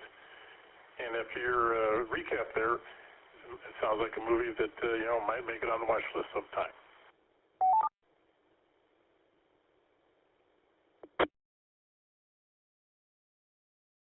Right, Clark. KJ5GCP. Yeah. It was recommended by one of our regulars who is surprisingly missing this evening. I think she may have disappeared into the woodwork. But yeah, it's an interesting film, to say the least. And one of those Saturday afternoon rainy movie things, I think, would probably be the best way to describe it. Okay, anyone else want to check in before we get started? Please come now.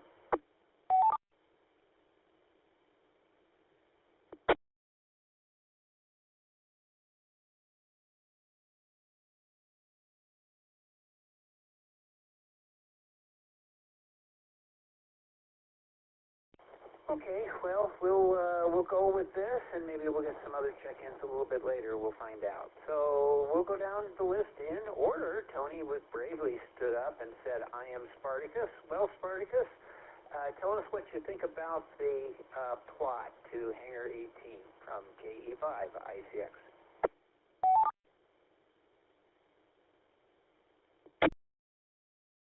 Oh, well, I'm Agador Spartacus. You make me want to watch the birdcage again. I watched the ending of this movie again today because I thought I must have had some strange gap in my memory. Like, I remember them loading bombs onto a plane and crashing it into the building, and then the credits. But there must have been something wrong. I was so tired last night. There must have been some weird gap in my memory. No, that's actually how the movie ended. Oops.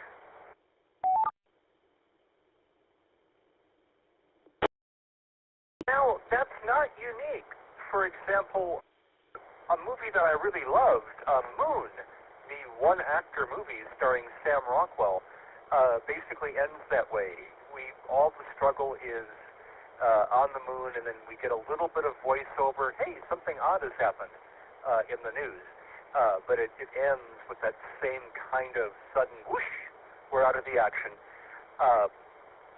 So that was odd and not necessarily what I liked, but it was, it's definitely a decision that filmmakers make, and it's been done other times. So my memory was not defective.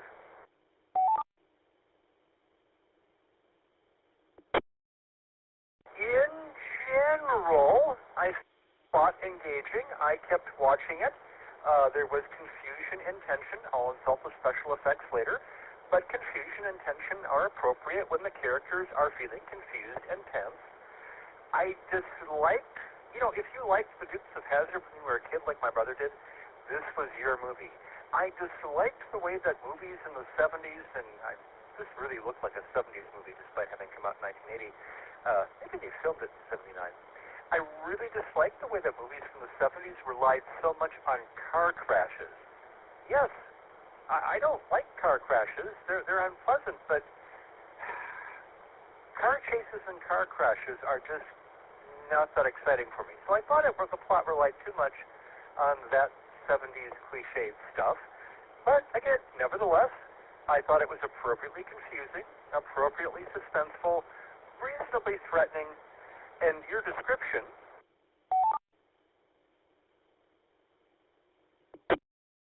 being, I think you said like a rainy Saturday afternoon movie, is actually originally how I saw this movie. I watched it on a Milwaukee area UHF TV station at some point in the sometime between 1980 and 1985. I don't know, I was really little. So it was pretty striking on TV, all the alien hieroglyphics and all that. But yeah, it's a fun movie if you have time to kill. It's not going to teach us a lot of deep philosophy. NT5TM, back to net.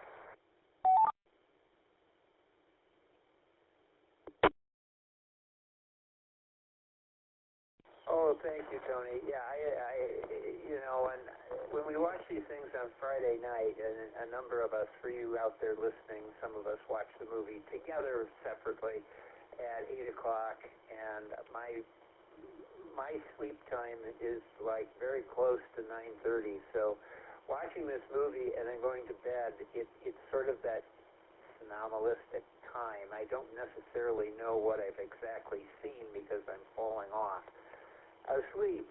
And I had the same experience, and then I watched the movie, the final 15 minutes of it today, and went, I'm not sure what's going on. I have my theories. Okay, next up is Dave, AC5DL. Dave, you saw the movie, you bravely came back. You might have even recommended or supported this fine film. What do you got to say for yourself from KE5ICX?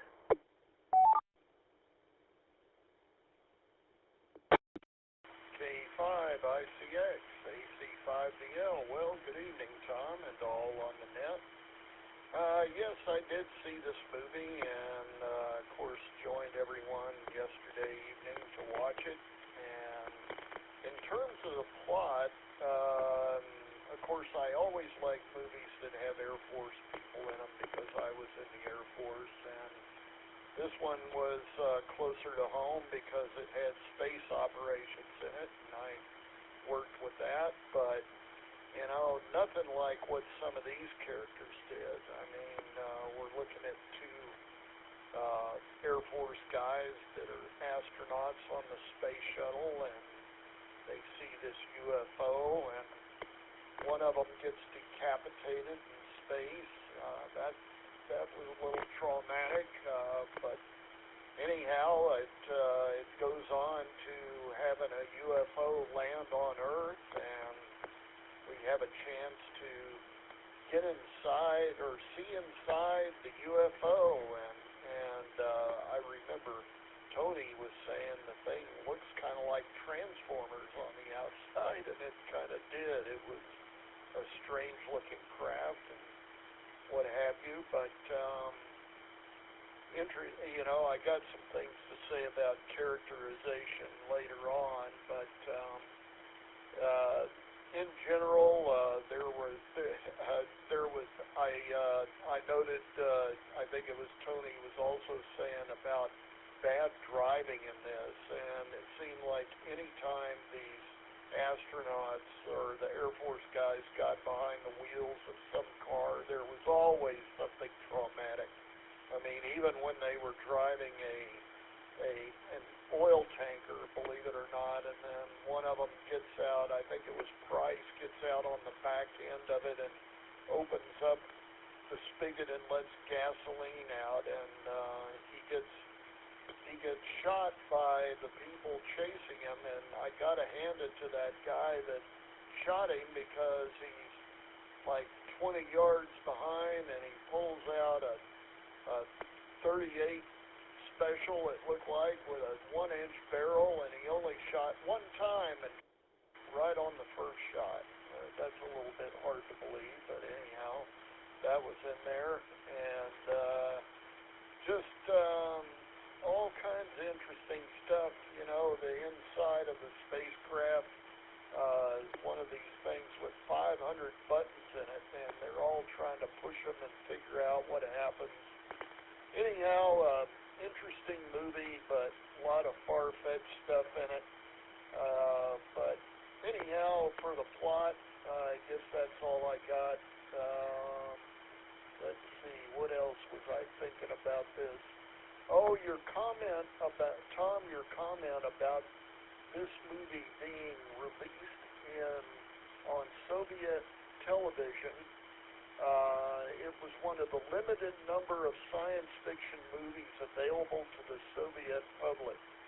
And I'm thinking, this is one of their few examples of an American sci-fi movie, and it made me think of watching Spies Like Us, and there's these, I remember the scene in Spies Like Us where we're out at a Soviet missile launch pad, and the whole crew is out there, and some guy has this tape boombox with a cassette player, and it's got a tape in it, but the only song on the tape was Soul Finger by the Marquees, and that was the thing they were believing was an example of good rock music. So maybe that was their good example of a good American sci-fi movie. Anyhow, that's all I got on the plot. Back to you, Tom. AC5DL. Back to Nick.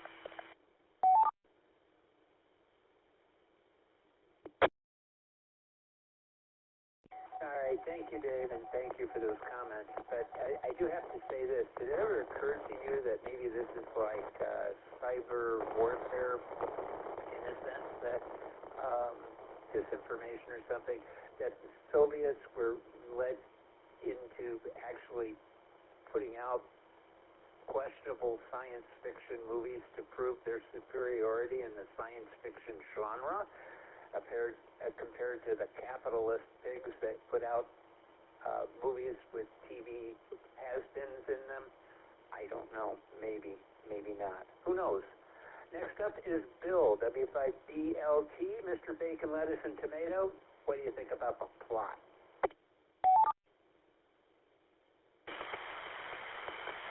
Well, you might need a couple bacon, lettuce, and tomato sandwiches to get through this.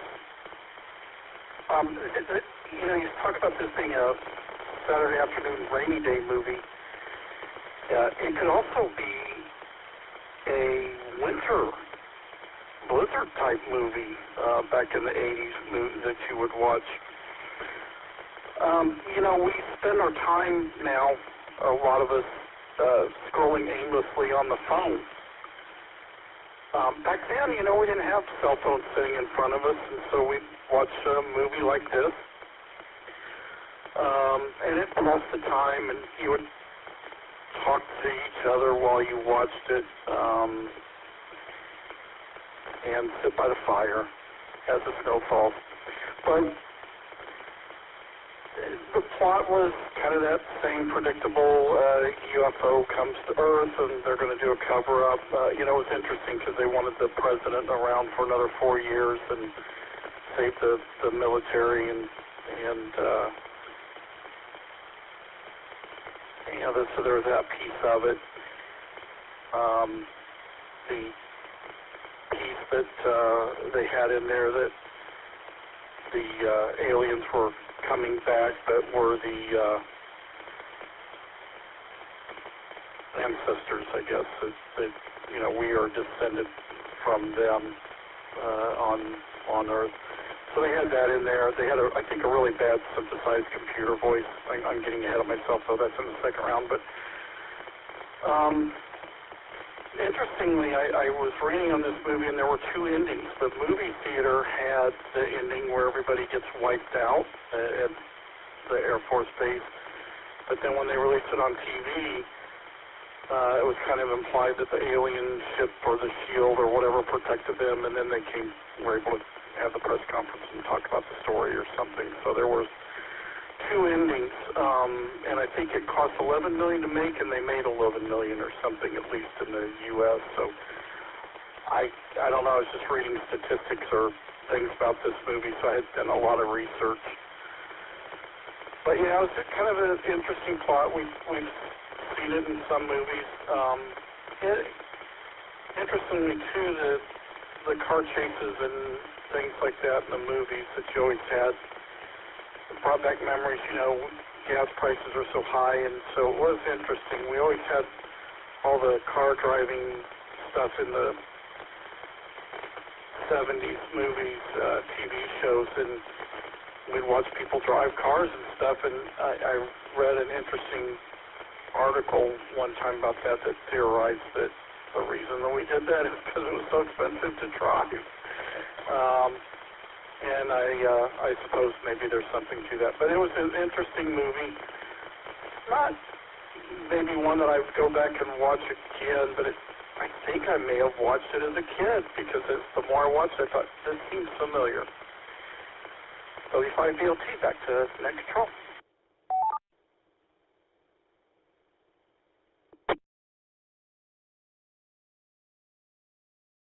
All right, thank you, Bill. Yeah, well, we have selective amnesia. I think a lot of times we see these films and then we quickly forget them. And the easiest way to do that is to go into your workshop, find a nice ball-peen hammer, and just keep hammering your head until you pass out. Just try and forget, and when you wake up, continue. And just continue hammering your head until you pass out again. And eventually you'll forget the movie and most of the day. So there you have it. Just a little health tip for you. Okay, let's see. Next would be Clark. Clark, hang in there. We're going to do another round, and if you're there, I'm going to ask you some critical questions about the movie, such as, is this really something that you'd be willing to see? Because you said you would dedicate your life to watching this film. And you may change your mind by then, so listen up. I'm going to go ahead and ask if there's any additional check-ins. Please come with your call sign name, where you're transmitting from. Tonight's movie is called Hangar 18 with Robert Vaughn and Company from 1980. Please come now.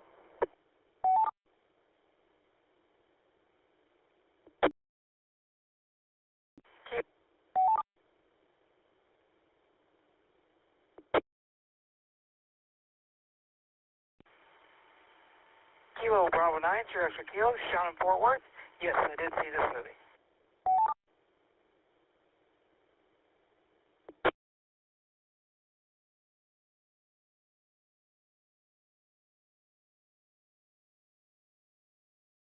Okay, we picked up TV9SOK, Sean in Fort Worth. There may have been somebody else. I think it was Sean. It was like half a second. But I'll give someone another chance to get in there. If there is someone out there, please try again.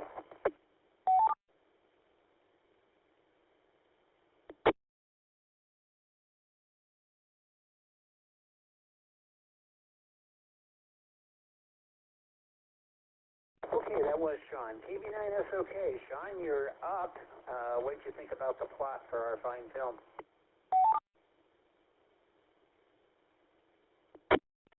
Yeah, this is KB9SOK. Yeah, I think it was me earlier, Tom. For some reason I keyed and it just stopped keying. I had to re-key again. So I'm not sure what's going on. Hopefully the radio keeps working.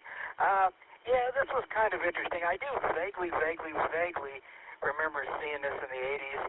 I remember the scene, and the only thing that kind of brings me back was the astronaut being killed in the shuttle. I don't remember much about the movie the first time, way back then. But yeah, I agree with what everybody said. This was, well, it did keep me engaged. I can't say that I loved it. Well, just to start with, there were some weird things here. You know, I was thinking as the movie started and the astronaut gets killed, I'm thinking, well, first of all, they would have never let him stay out there in the open bay while this thing was being picked up by the arm. You know, after he'd fixed it, they would have made him go in, I would believe. I could be wrong. I'm not an astronaut, but so I thought that was odd. And then the whole cover-up thing, I will give them maybe a little bit of credit, because typically this type of movie, 9 out of 10 times, the reason for why the government wants to cover it up is because, you know, the public can't handle the truth, whether it's because of religion or because of just it would cause mass hysteria that there's aliens. And that's usually the reason they use most of the time. Once in a blue moon, they try to do the political thing. But the reason this one did not work for me was because their whole excuse was earlier, another candidate had made some mention of either an interest in aliens or something along those lines, and he lost the election. Well, you know, this time it would be completely different. They've got proof. I don't know why this would have impacted the presidential election. After all, here's the flying. You know, it wouldn't be like he was just fibbing. In fact, he could be the president that shares with the world, which could make him popular. So, yeah, I don't buy that. And that's the whole premise of the movie. For the whole reason why they're basically chasing and trying to kill our astronauts. Once again, not making a lot of sense. It would have made more sense if they brought them in. And then, yeah, once they start investigating the flying saucer, yes, it didn't make a lot of sense. I don't believe scientists, if they really got their hands on alien technology or even foreign technology, they're not just going to start randomly punching buttons. They're going to very carefully start tearing it down and figuring it out. They wouldn't risk it. It's just, so that part, once again, seemed kind of silly. And then as Tony alluded to, the ending was very abrupt, which is not uncommon back in the 70s and 80s. But I was disappointed with it, because it just, did our bad guys get their due? We don't know. We really don't know what happened. There's a press conference. I think it'd been more satisfying had we seen them brought to justice, or maybe the pilot actually figured out a flight thing and landed on the front lawn of the president's house, the White House. That might have been fun. So yeah, the ending was pretty disappointing. Even though I guess you could sort of say the good guys won, but not really. 2 astronauts died, and all the people inside the warehouse died, other than the people inside the UFO. So yeah, this one is definitely not one I don't think I want to watch for a third time. But by far nowhere near the worst of what we've seen. It had that 80s flair, which either you liked it or you didn't. There are a lot of movies I like from the 80s, but this is one I don't think I'm going to repeat. But then again, we've seen way, way worse, so it was just okay, my bug. Anyway, back to that. KB9S, okay.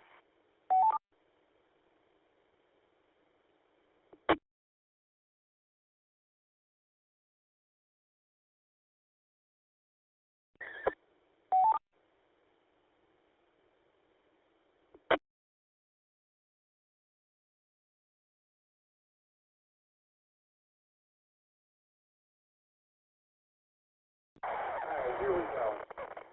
My usual complaint when we are visited by extraterrestrials is the fact that extraterrestrials have the ability and the technology to travel vast distances through space, to have advanced technology and the ability to, the mental acuity and capabilities to be able to build such devices. And then when they get to Earth, they turn into some of the dumbest dum-dums there ever were. This is another example of that. 2 aliens hanging around next to a spaceship, like 12 feet away. The bay door is open. There's something on the inside, and they're goofing around watching it. I'm just going to nickname them Wally and the Beaver, because that's what it is. Gosh, Wally, what's going on? I don't know, Beaver. Apparently there's a spaceship with wings. Yeah, do you think there's people in it? Well, I don't know. There's something coming at us with... The next thing we know, they're on the planet and they die. Dumb aliens. By the way, the aliens look like Peter Boyle clones. And they're just sitting there in their space chairs, Barca loungers, and the crashed spaceship, dead. There's not a scratch anywhere else. They managed to land. I guess that maybe the impact killed them or something. I don't know, but it looked pretty bad. Let's see. It was enough to cause the explosion with the stage. I don't know why they didn't just cancel the liftoff when they saw the stupid spaceship, but then we're stupid in space because, our astronauts also suffer from the same thing, space stupidness, where they do stupid things, and trying to launch a rocket right into the spacecraft. If they knew they were aiming for it, they should just stop. And what the hell kind of a launch pad is that, Even on the shuttle, they had a little sled thing to hold it in place, and they had to send the guy out who lost his head. Boy, that was something, wasn't it?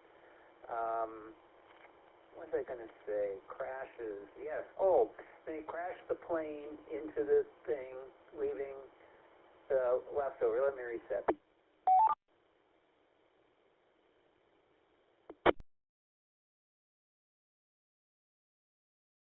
So they crashed the spaceship, the airplane, into the hangar 18, and it destroys the hangar. And what does this do for anybody? Nothing. We were told in the voiceover that they survived inside the spaceship, and they had a picture of the spaceship still sitting there on the ground, which means nothing changed. What does that do for us? I don't understand. I guess they were going to make a sequel or something, possibly, but I don't understand the point of anything. We had the same problem still existed before the crash and now after the crash. So what's the point of the crash? Nothing. Nothing at all. Okay. Oh, let's see. Plane crash, lost Earth, knocked out, crashes, yeah.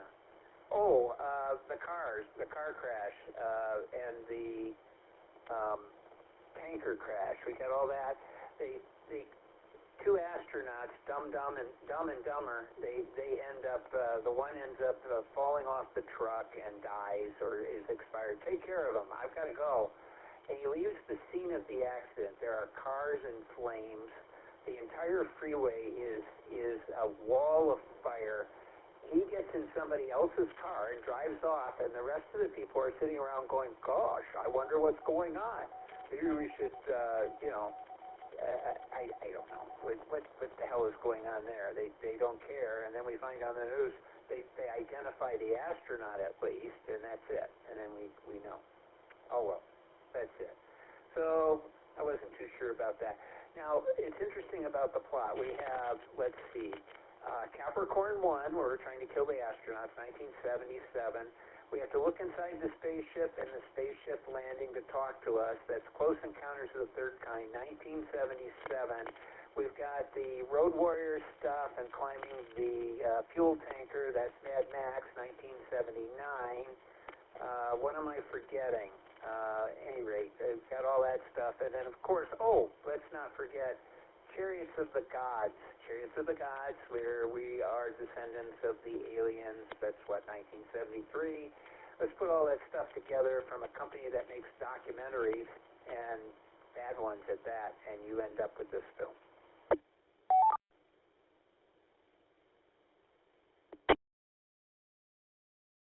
So my only question would be, and this one was for Dave, and I forgot to ask him, AC5DL, since he worked at the Air Force and worked on outer space stuff, I'm going to need on his time what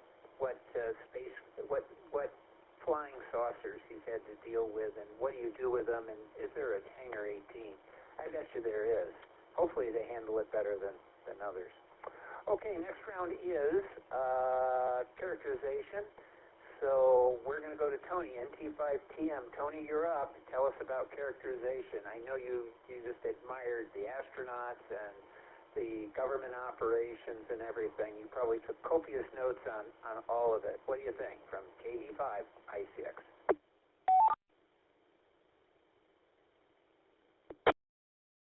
Well, I wish I had taken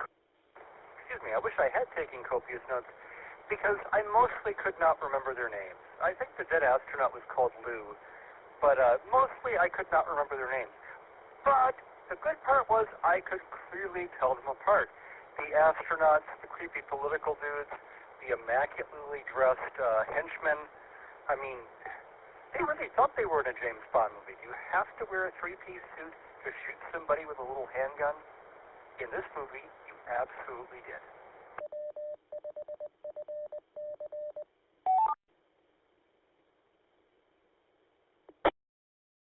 Then there was the NASA guy who managed operations at Hangar 18. I can't remember his name, but I am proud that he did care about the astronauts and was concerned about, this isn't the mafia. You can't just whack NASA people like that. He wore that alarming jacket. I mean, I think what I said on Facebook chat was that it looked like World War I dazzle camouflage to me. And he never changed it. He never had a different jacket he could wear. He kept wearing that thing. I'll get over it someday. Yeah, probably tomorrow.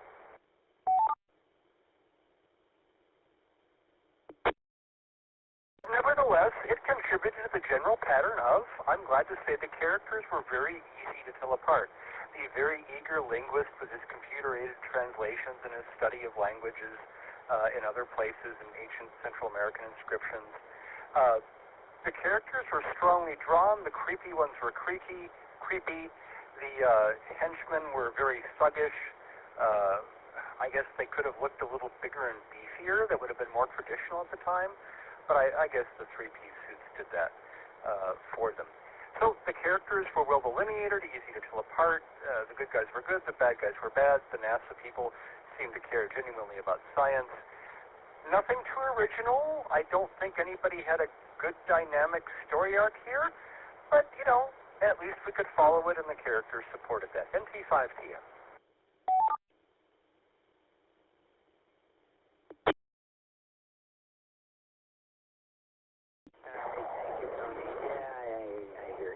Okay, next up is Dave, AC5DL. Dave, tell us about characterization and also what he did do with the flying saucers when they end up crashing in your backyard from KE5ICX. Okay, well, AC5DL here. In terms of characterization on this, I thought there were a couple of, well, maybe three characters out of this that I thought were interesting. First, Tom, you alluded to the discovery of the two alien pilots of the spacecraft who they found sitting in their swivel chairs in the front.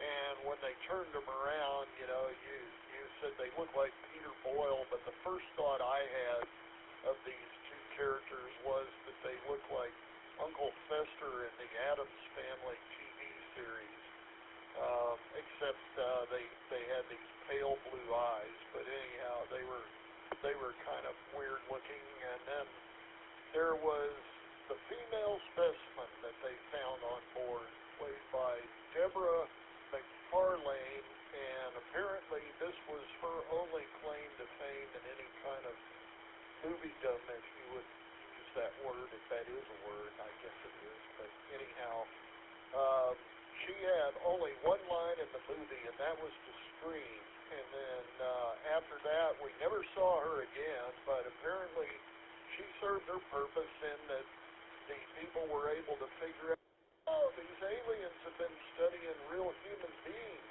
So anyhow, that was her whole role and characterization in the movie.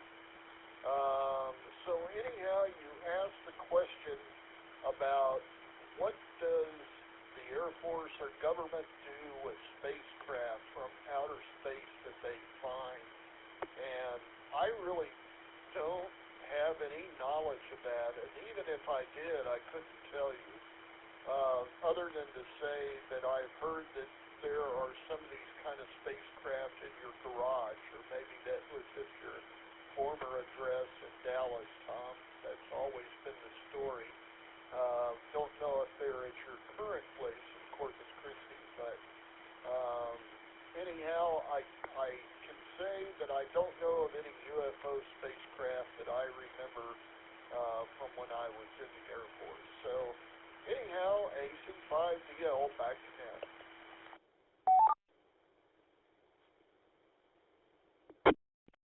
NV5F.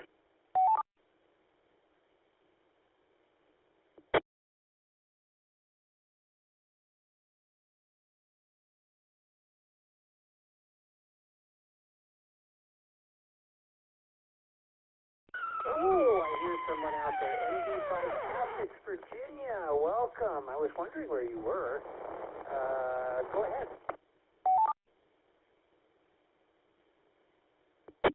Oh, I didn't mean to cut in line. I just wanted to jump in between people so you would know I'm here. I'm sorry I had to ditch y'all last night. I actually had company, and then this evening I got on a long phone call, so that's why I'm late. So anyway, as you were, I'll just go at the end of this round.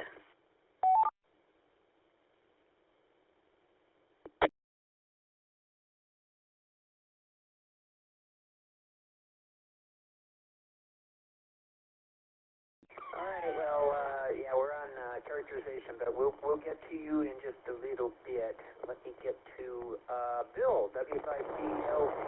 Bill, characterization, you're up. Well, thanks, Tom. Yeah, you know, I don't know. I like the movie. I don't know that any characters really stood out to me. It was interesting because, you know, we talk about characters' names and things like that. And I would have liked to have gotten to know the aliens a little better, but unfortunately the spaceship crashed and they didn't make it. So that was kind of disappointing not to get to know the characters, the aliens, a little more than we did. And so, anyway, yeah, it was kind of the probably stereotypical characterization. I don't think anybody took their part badly. You know, they worked with the script that they had, and so to be honest with you, I was cramming on this movie. It's probably why I can't remember any of the characters' names really, because I got home from an event tonight after 9, and then was trying to get this in during Skynet, so I was watching on high speed. And so I probably won't have anything on the third round, getting up early tomorrow. So, but I will say that I thought the synthesized voice was interesting, having worked with computer synthesizers. When I started out in computers, they were nothing human-like sounding that we have today. Oh, and the one other thing I will say, it is too bad when you leave the Air Force that they do have this thing that erases your memory, I guess. Anyway, that's the next control, W5 PLT.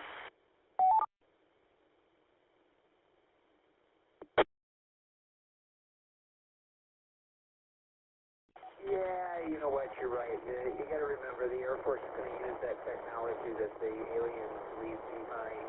After you dissect the aliens, all you got is their technology, so you got to work on that. So what is the first thing you're going to want? One of those memory eraser things. Yeah. Okay, makes sense to me. Alrighty, let's see. Next up, Clark, if you're there, KJ5GCP. You've heard a bit from this crew. What do you think? Is this the movie you want to see? Does this remind you of something unpleasant from your childhood that you would like to discuss? It could be all of the above. What do you think, Clark? KJ5GCP from KE5ICX. KE5ICX, that was very good. I was hanging in there. I was wavering for a while on whether or not I was going to keep this on my watch list or not after hearing the input. Our Air Force vet there, he had me, positive and negative, going back and forth a little bit. And when he was done, I was thinking I might give it a shot, just keep it on the list. And then I forget who came in a little bit later and shot me down with when he gave the ending. And oh man, there he went for it. So now I'm gonna have to wait until I totally forget about this conversation, and then maybe stumble across the movie, and then maybe I'll go, oh, I wonder what this is about. Otherwise, I think I'm gonna pass. Thanks to all the wonderful input tonight. I really enjoyed it though. KJ5ECP.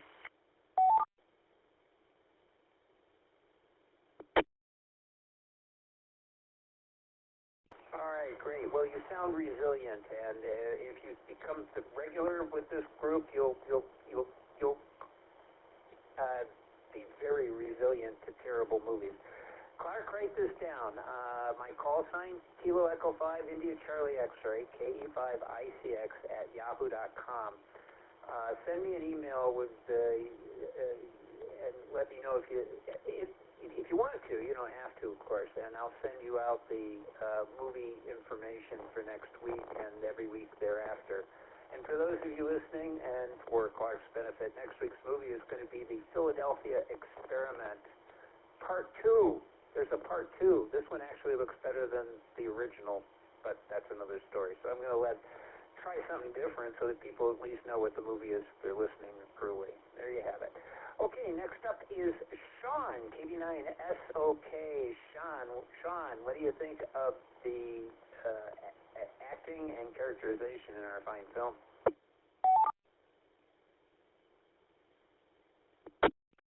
Yeah, this is KB9SOK. One of the things I forgot to mention earlier, I thought was quite interesting in the plot there was during the the chase scene with the semi when he left the parking lot. With the fully loaded trailer of fuel, the thing seemed to have a jet engine on it because it literally was doing burnouts and taking off like a sports car. I thought that was funny. It actually made me laugh. Anyway, forgot to mention that earlier. And yeah, Tom, thanks for reminding me about the silly scene at the end of the satellite running right into the flying saucer. Yeah, so that starts with my review of the people. Characters was, yeah, the aliens, I agree, weren't particularly smart. They see the satellite. They've been watching us supposedly for decades.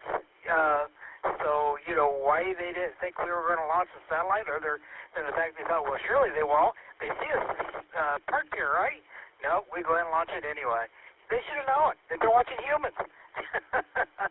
So anyway, yeah, aliens not particularly smart. And then yeah, the lady, I think technically maybe she was a captured specimen. They never really said if she was alien or human. But being that supposedly we're their descendants, I guess it really doesn't matter. But yeah, they never really said what happened to her. So that character we know nothing about. You know, obviously two of our astronauts died. Our lead astronaut, we really don't know much about them other than they're astronauts. Very stereotypical. Once again, they didn't play complete idiots in this, like they did some of them, but they still didn't feel like astronauts either. And we say that so often. And then, yeah, the military folks, or the government folks, felt like government folks in every movie. I hope that our leaders aren't that dumb, even though at times it feels like it. Yeah, that's very stereotypical this time of movie. Doesn't mean it's badly acted. I mean, they worked with what they had in the script, and you know it was okay. So I really don't have a whole lot on characterization, but it was kind of interesting too. Another little plot hole I forgot to mention earlier was, you know, they said that this was a short-range ship and there was a mothership that had to be close by. Whatever happened to the mothership? Why did it not come get the baby ship? You know, why did we never see that? Were they really left to crash that long if they knew it went down? So anyway, yeah, a lot of plot holes in this thing. Still, once again, I do agree with everybody. Just for a casual Saturday, bored afternoon watching, it would be okay. And I imagine when I watched this the first time as a kid, I probably did enjoy it just because I didn't know any better. Anyway, back to that, KV9S, okay.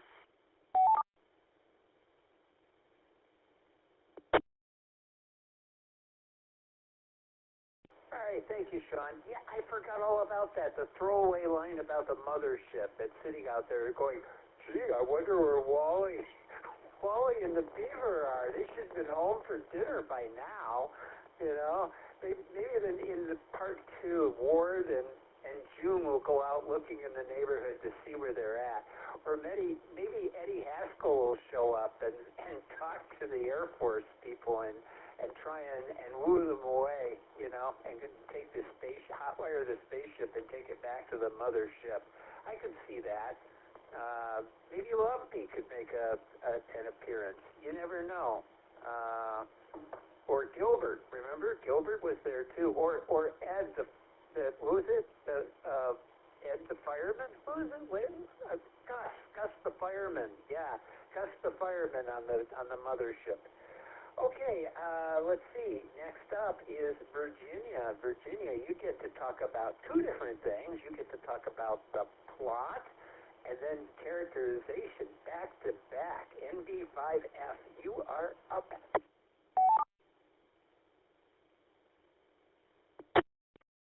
Oh boy, well, first I have to welcome Clark and say you may not want to see this movie, but it might be good training. It might, you know, be something good to watch just to, you know, give you the feel for whether or not you know, would like to join us again. Also, it would just be a good way to desensitize you to things yet to come. Okay, well, I'm the person who suggested this movie. I was actually a little bit taken aback that it got through the screening process to be on our high-quality show here so easily, because I just found it on Prime Video of all places.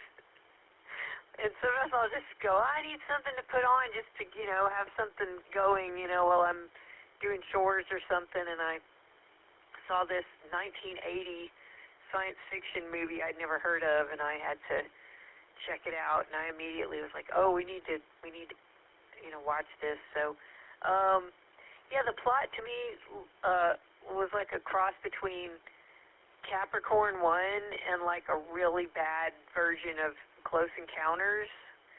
I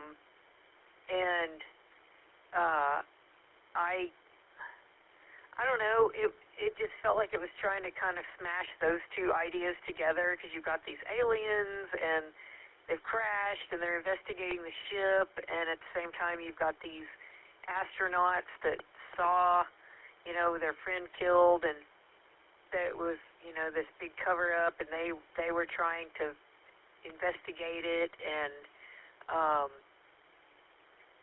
prove that the aliens really were, that they really did see them, they really were there, and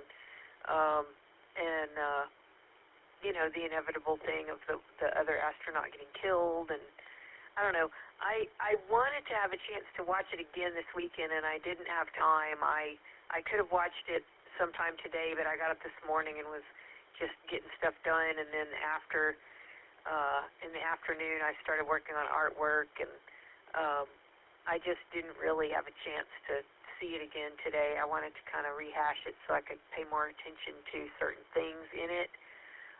But I did find that the aliens were cheesy looking and unimpressive, and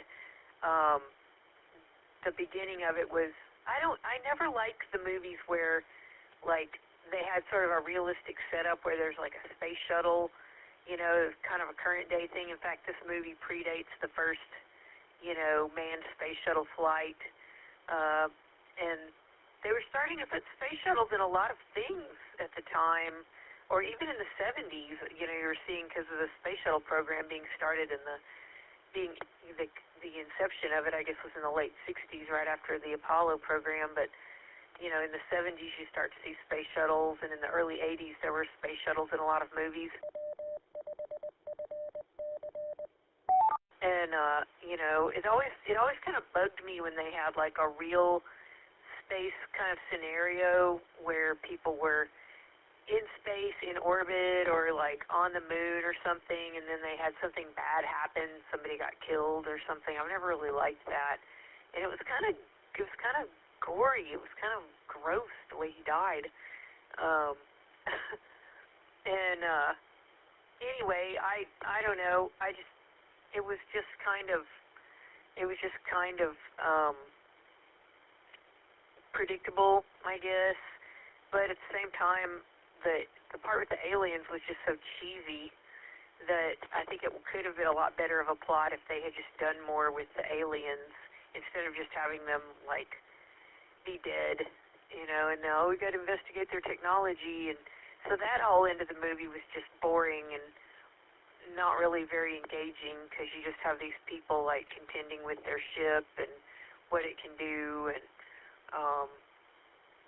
and then the whole conspiracy to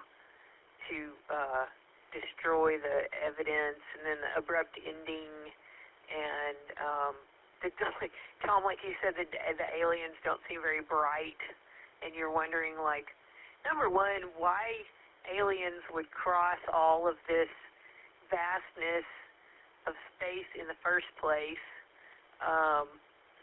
from whatever crazy solar system or galaxy or whatever they're from. I was watching an interview with Andy Weir the other day, and he made really good points about not seeing why at all like an alien race would be hostile, or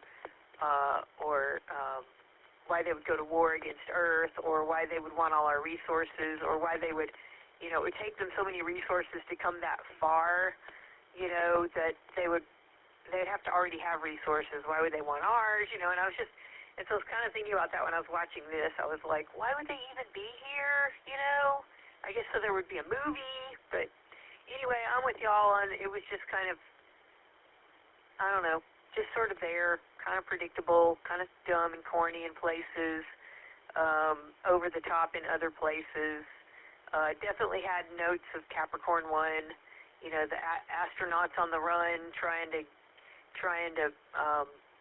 you know, unearth the, you know, uncover the cover-up, and then, you know, one of them dies, and that was sad. I always hate it when somebody, like, you know, and he was such a nice guy. He was just a nice astronaut, and he, you know, he's trying to save the day, and then he died, and it sucked. I didn't like that part. So, yeah, I'm kind of the same on the plot. It was ho-hum, and the ending wasn't very good. It just didn't have any, you know, it was anticlimactic, and it felt more like it felt a little more like a 60s ending, because it was kind of abrupt. Even for that time, there's usually a little bit of at least a little bit of like resolution at the end of movies in this era. So I did find the ending kind of unsatisfying. So that's it. Back to net in V5F.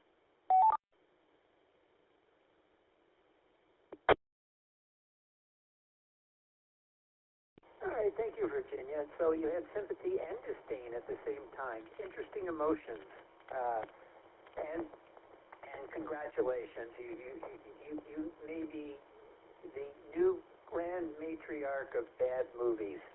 So keep up the fine substandard work. Okay, let's see. Is it my turn? Let me ask if anyone else is out there, just in case. I know it's late, but every once in a while there's a straggler coming in from drinking all night long in a bar somewhere. Anybody want to join us tonight? Tonight's movie we're discussing is Hangar 18 from 1980. If you're out there and you'd like to join us just to let us know you're there, that's fine too. Please come with your call.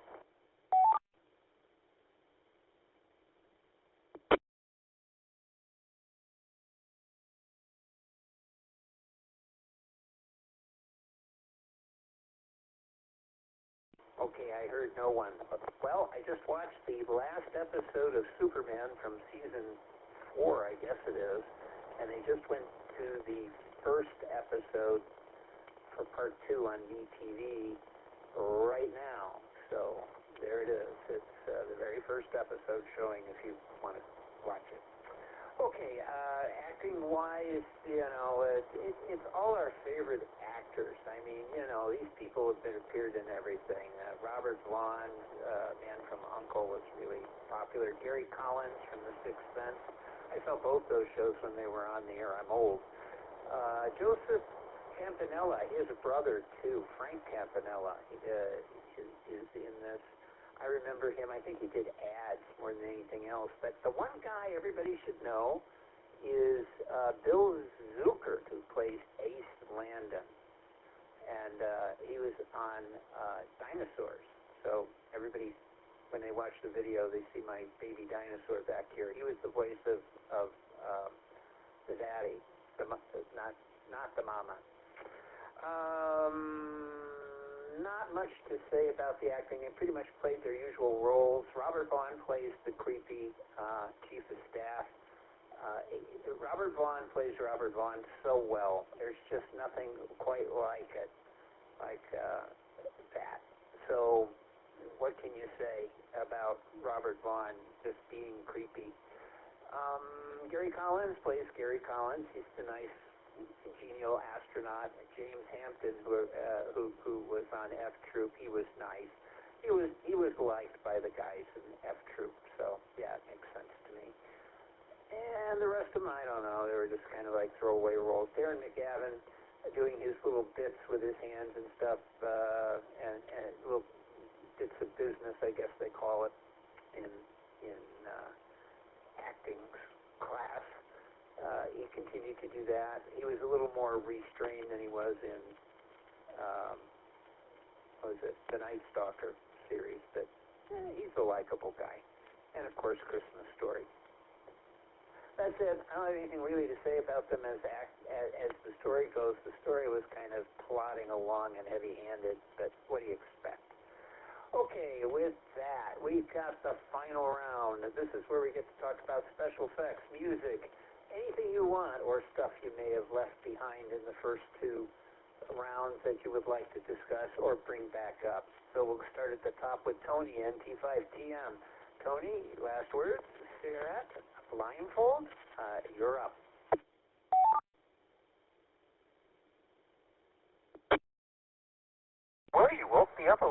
got me to laugh. Yeah, I couldn't believe that when they were studying the spacecraft, they had it just sitting on the floor. They didn't even put it on like scaffolding or some risers or something, so they could look at the engines. If I were in the Air Force and wanting to know how to fly between worlds, I'd sure want to know how the engines worked. But these were only fake Air Force and NASA people.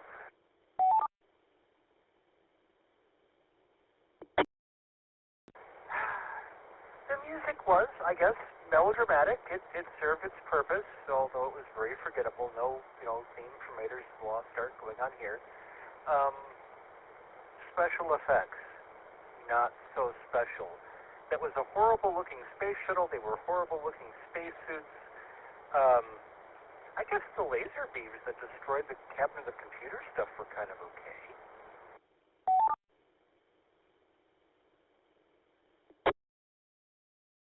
But yeah, it looked pretty cheap. The space shuttle looked awful. The spacesuits were bad. The laser beams were kind of like something out of the black hole. At least, those androids, those robots were kind of quirky with Bob and Vincent. I guess I just don't have much to say here. Nothing special to promote in the third round. NT5TM.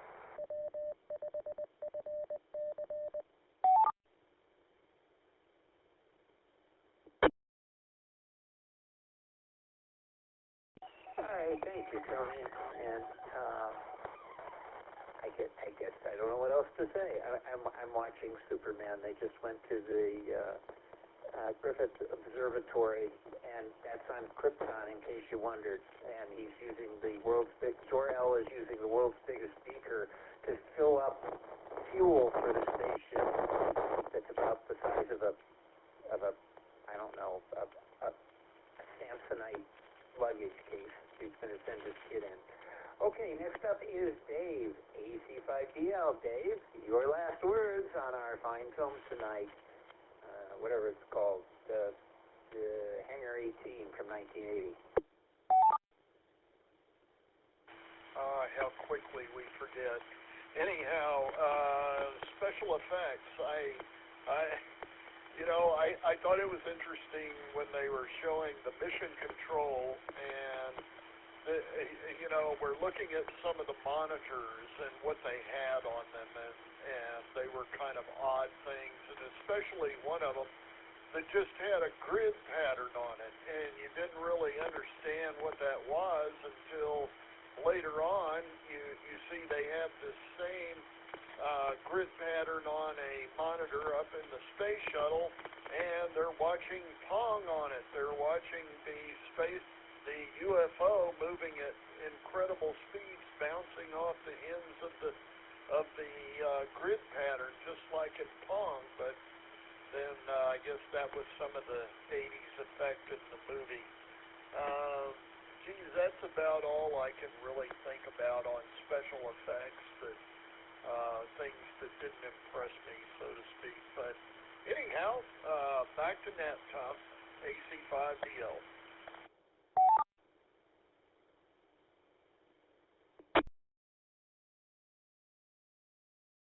All right, thank you, Dave. I thought you could elaborate more on, space flying saucer handling, since you did that in the top secret wing of the Air Force, but maybe another time. Bill, W5DLT, your final words, whatever you want to talk about, from KE5 ICX.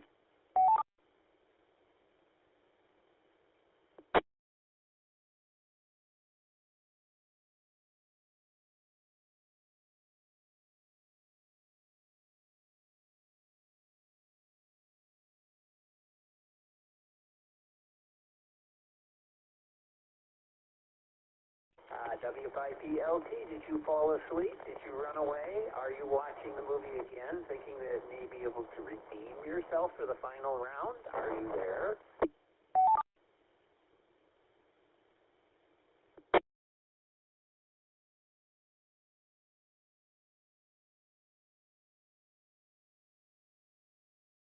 Hey, Kilo Juliet 5, Golf Charlie Papa. I'll cut in since it looks like BLT is missing. Would you mind repeating the email address that I can reach out to you for?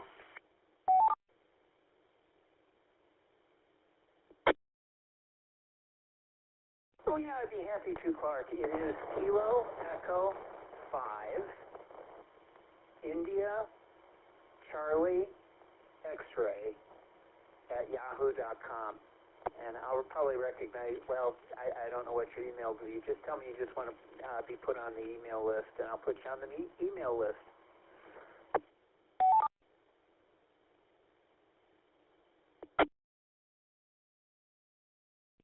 All right, thank you. I got Kilo Echo 5 India Charlie X-ray at yahoo.com.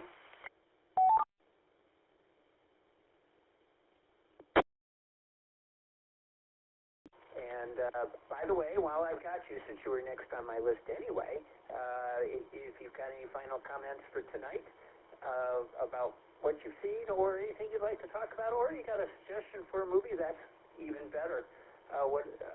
You get to say your final words, your last words, and you get an optional, you get a complimentary cigarette or blindfold with both of those.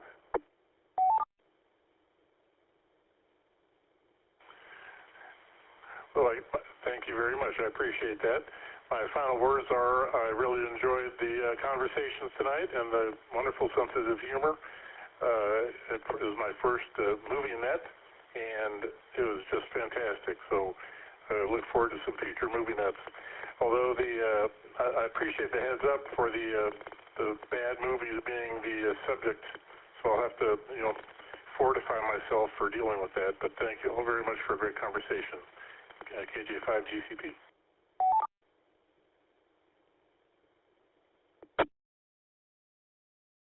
All right, very good. And we're glad you're here, Clark. We always enjoy having new folks come in, especially this late at night. Okay, next up is Sean, KB9SOK. Final words for tonight's movie net and the movie Hangar 18.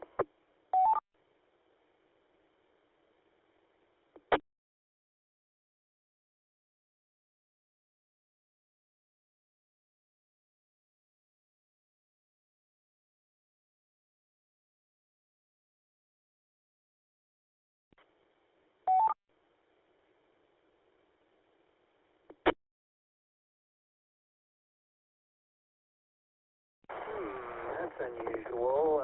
KB9SOK, are you there?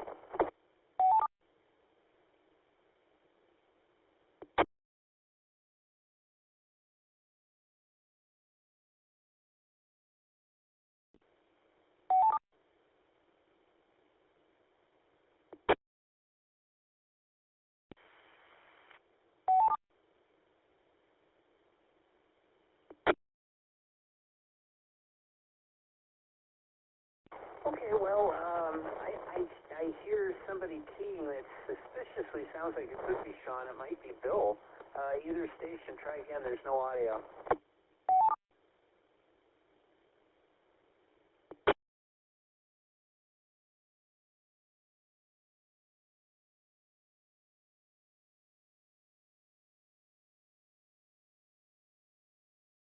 Okay, well, let's move on to Virginia. NV5F, Virginia. If I met with static on this one, I'm going to wonder if something's going on with the repeater. But NV5F, Virginia, your final words.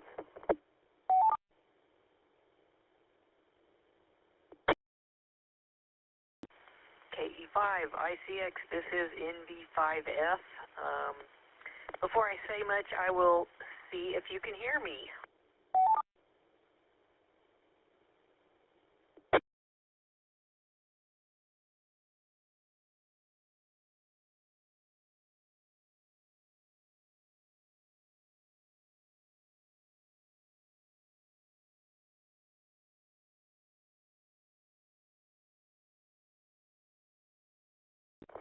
You're coming in great. Go right ahead.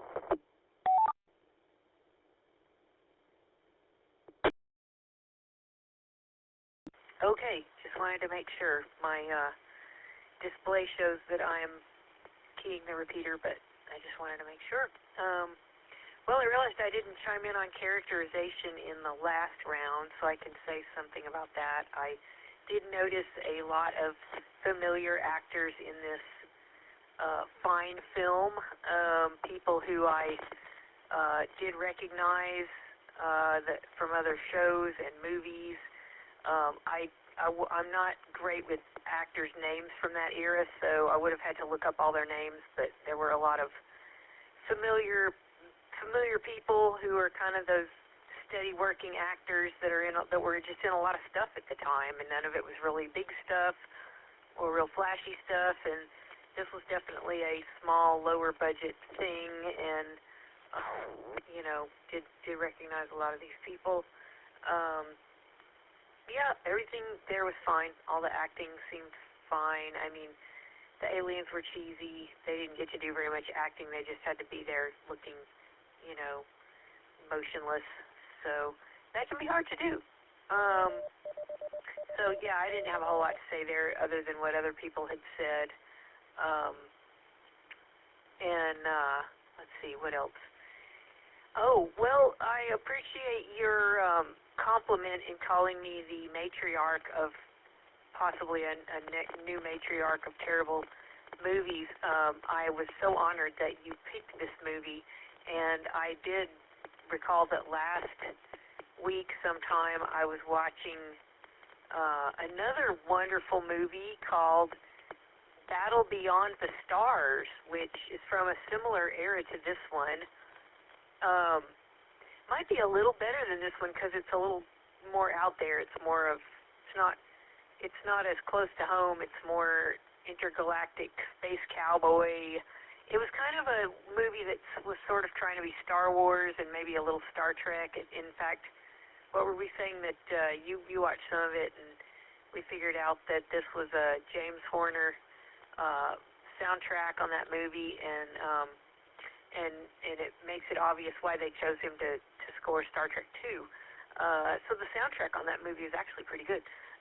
So anyway, that one might be a good one to consider because it's got a little bit of everything in it. It's got politics, it's got action, it's got a talking computer that sounds a little bit like Majel Barrett but isn't. So yeah, I would definitely say Battle Beyond the Stars might be one to put on the list. And Clark, don't be too scared away. Every now and then we do watch a good movie on here. It might be time to watch 2001 again or something pretty soon. Anyway, that's about all I have to say in general. Yeah, there were a lot of space shuttle movies at this time, and it made me remember that I recently got some of the old 2001 A Space Odyssey comics that Marvel Comics did in the 70s. There were like 10 issues of the regular comics. They were done by Jack Kirby, and there was actually a first one that was sort of a tabloid size adaptation of the movie. And in that adaptation, instead of the regular Orion spacecraft, the Pan Am Orion spacecraft shuttle going to the space station, his drawing was more of like a space shuttle. In his adaptation, he ran with the whole space shuttle concept because it was starting to get legs at that point and was, getting close to, it was in testing phases in the mid-70s, and that was when he did those comics. And I noticed that his shuttle to the space station in his 2001 comic was more of a space shuttle type craft. So anyway, I was just thinking about how there were a lot of space shuttles in movies around this time. So that was kind of a little thing I wanted to throw out there. And it is a nice coincidence that the guy who did the voice in Dinosaurs was in this movie, and David was asking me about your stuffed baby from the show Dinosaur, and he asked me, because he knew I would know, he asked me what the stuffed animal was in the background. So interesting was that suddenly had a connection to this movie, so that worked pretty well. Anyway, that's it for me. Everybody have a good night. Back to net in V5F.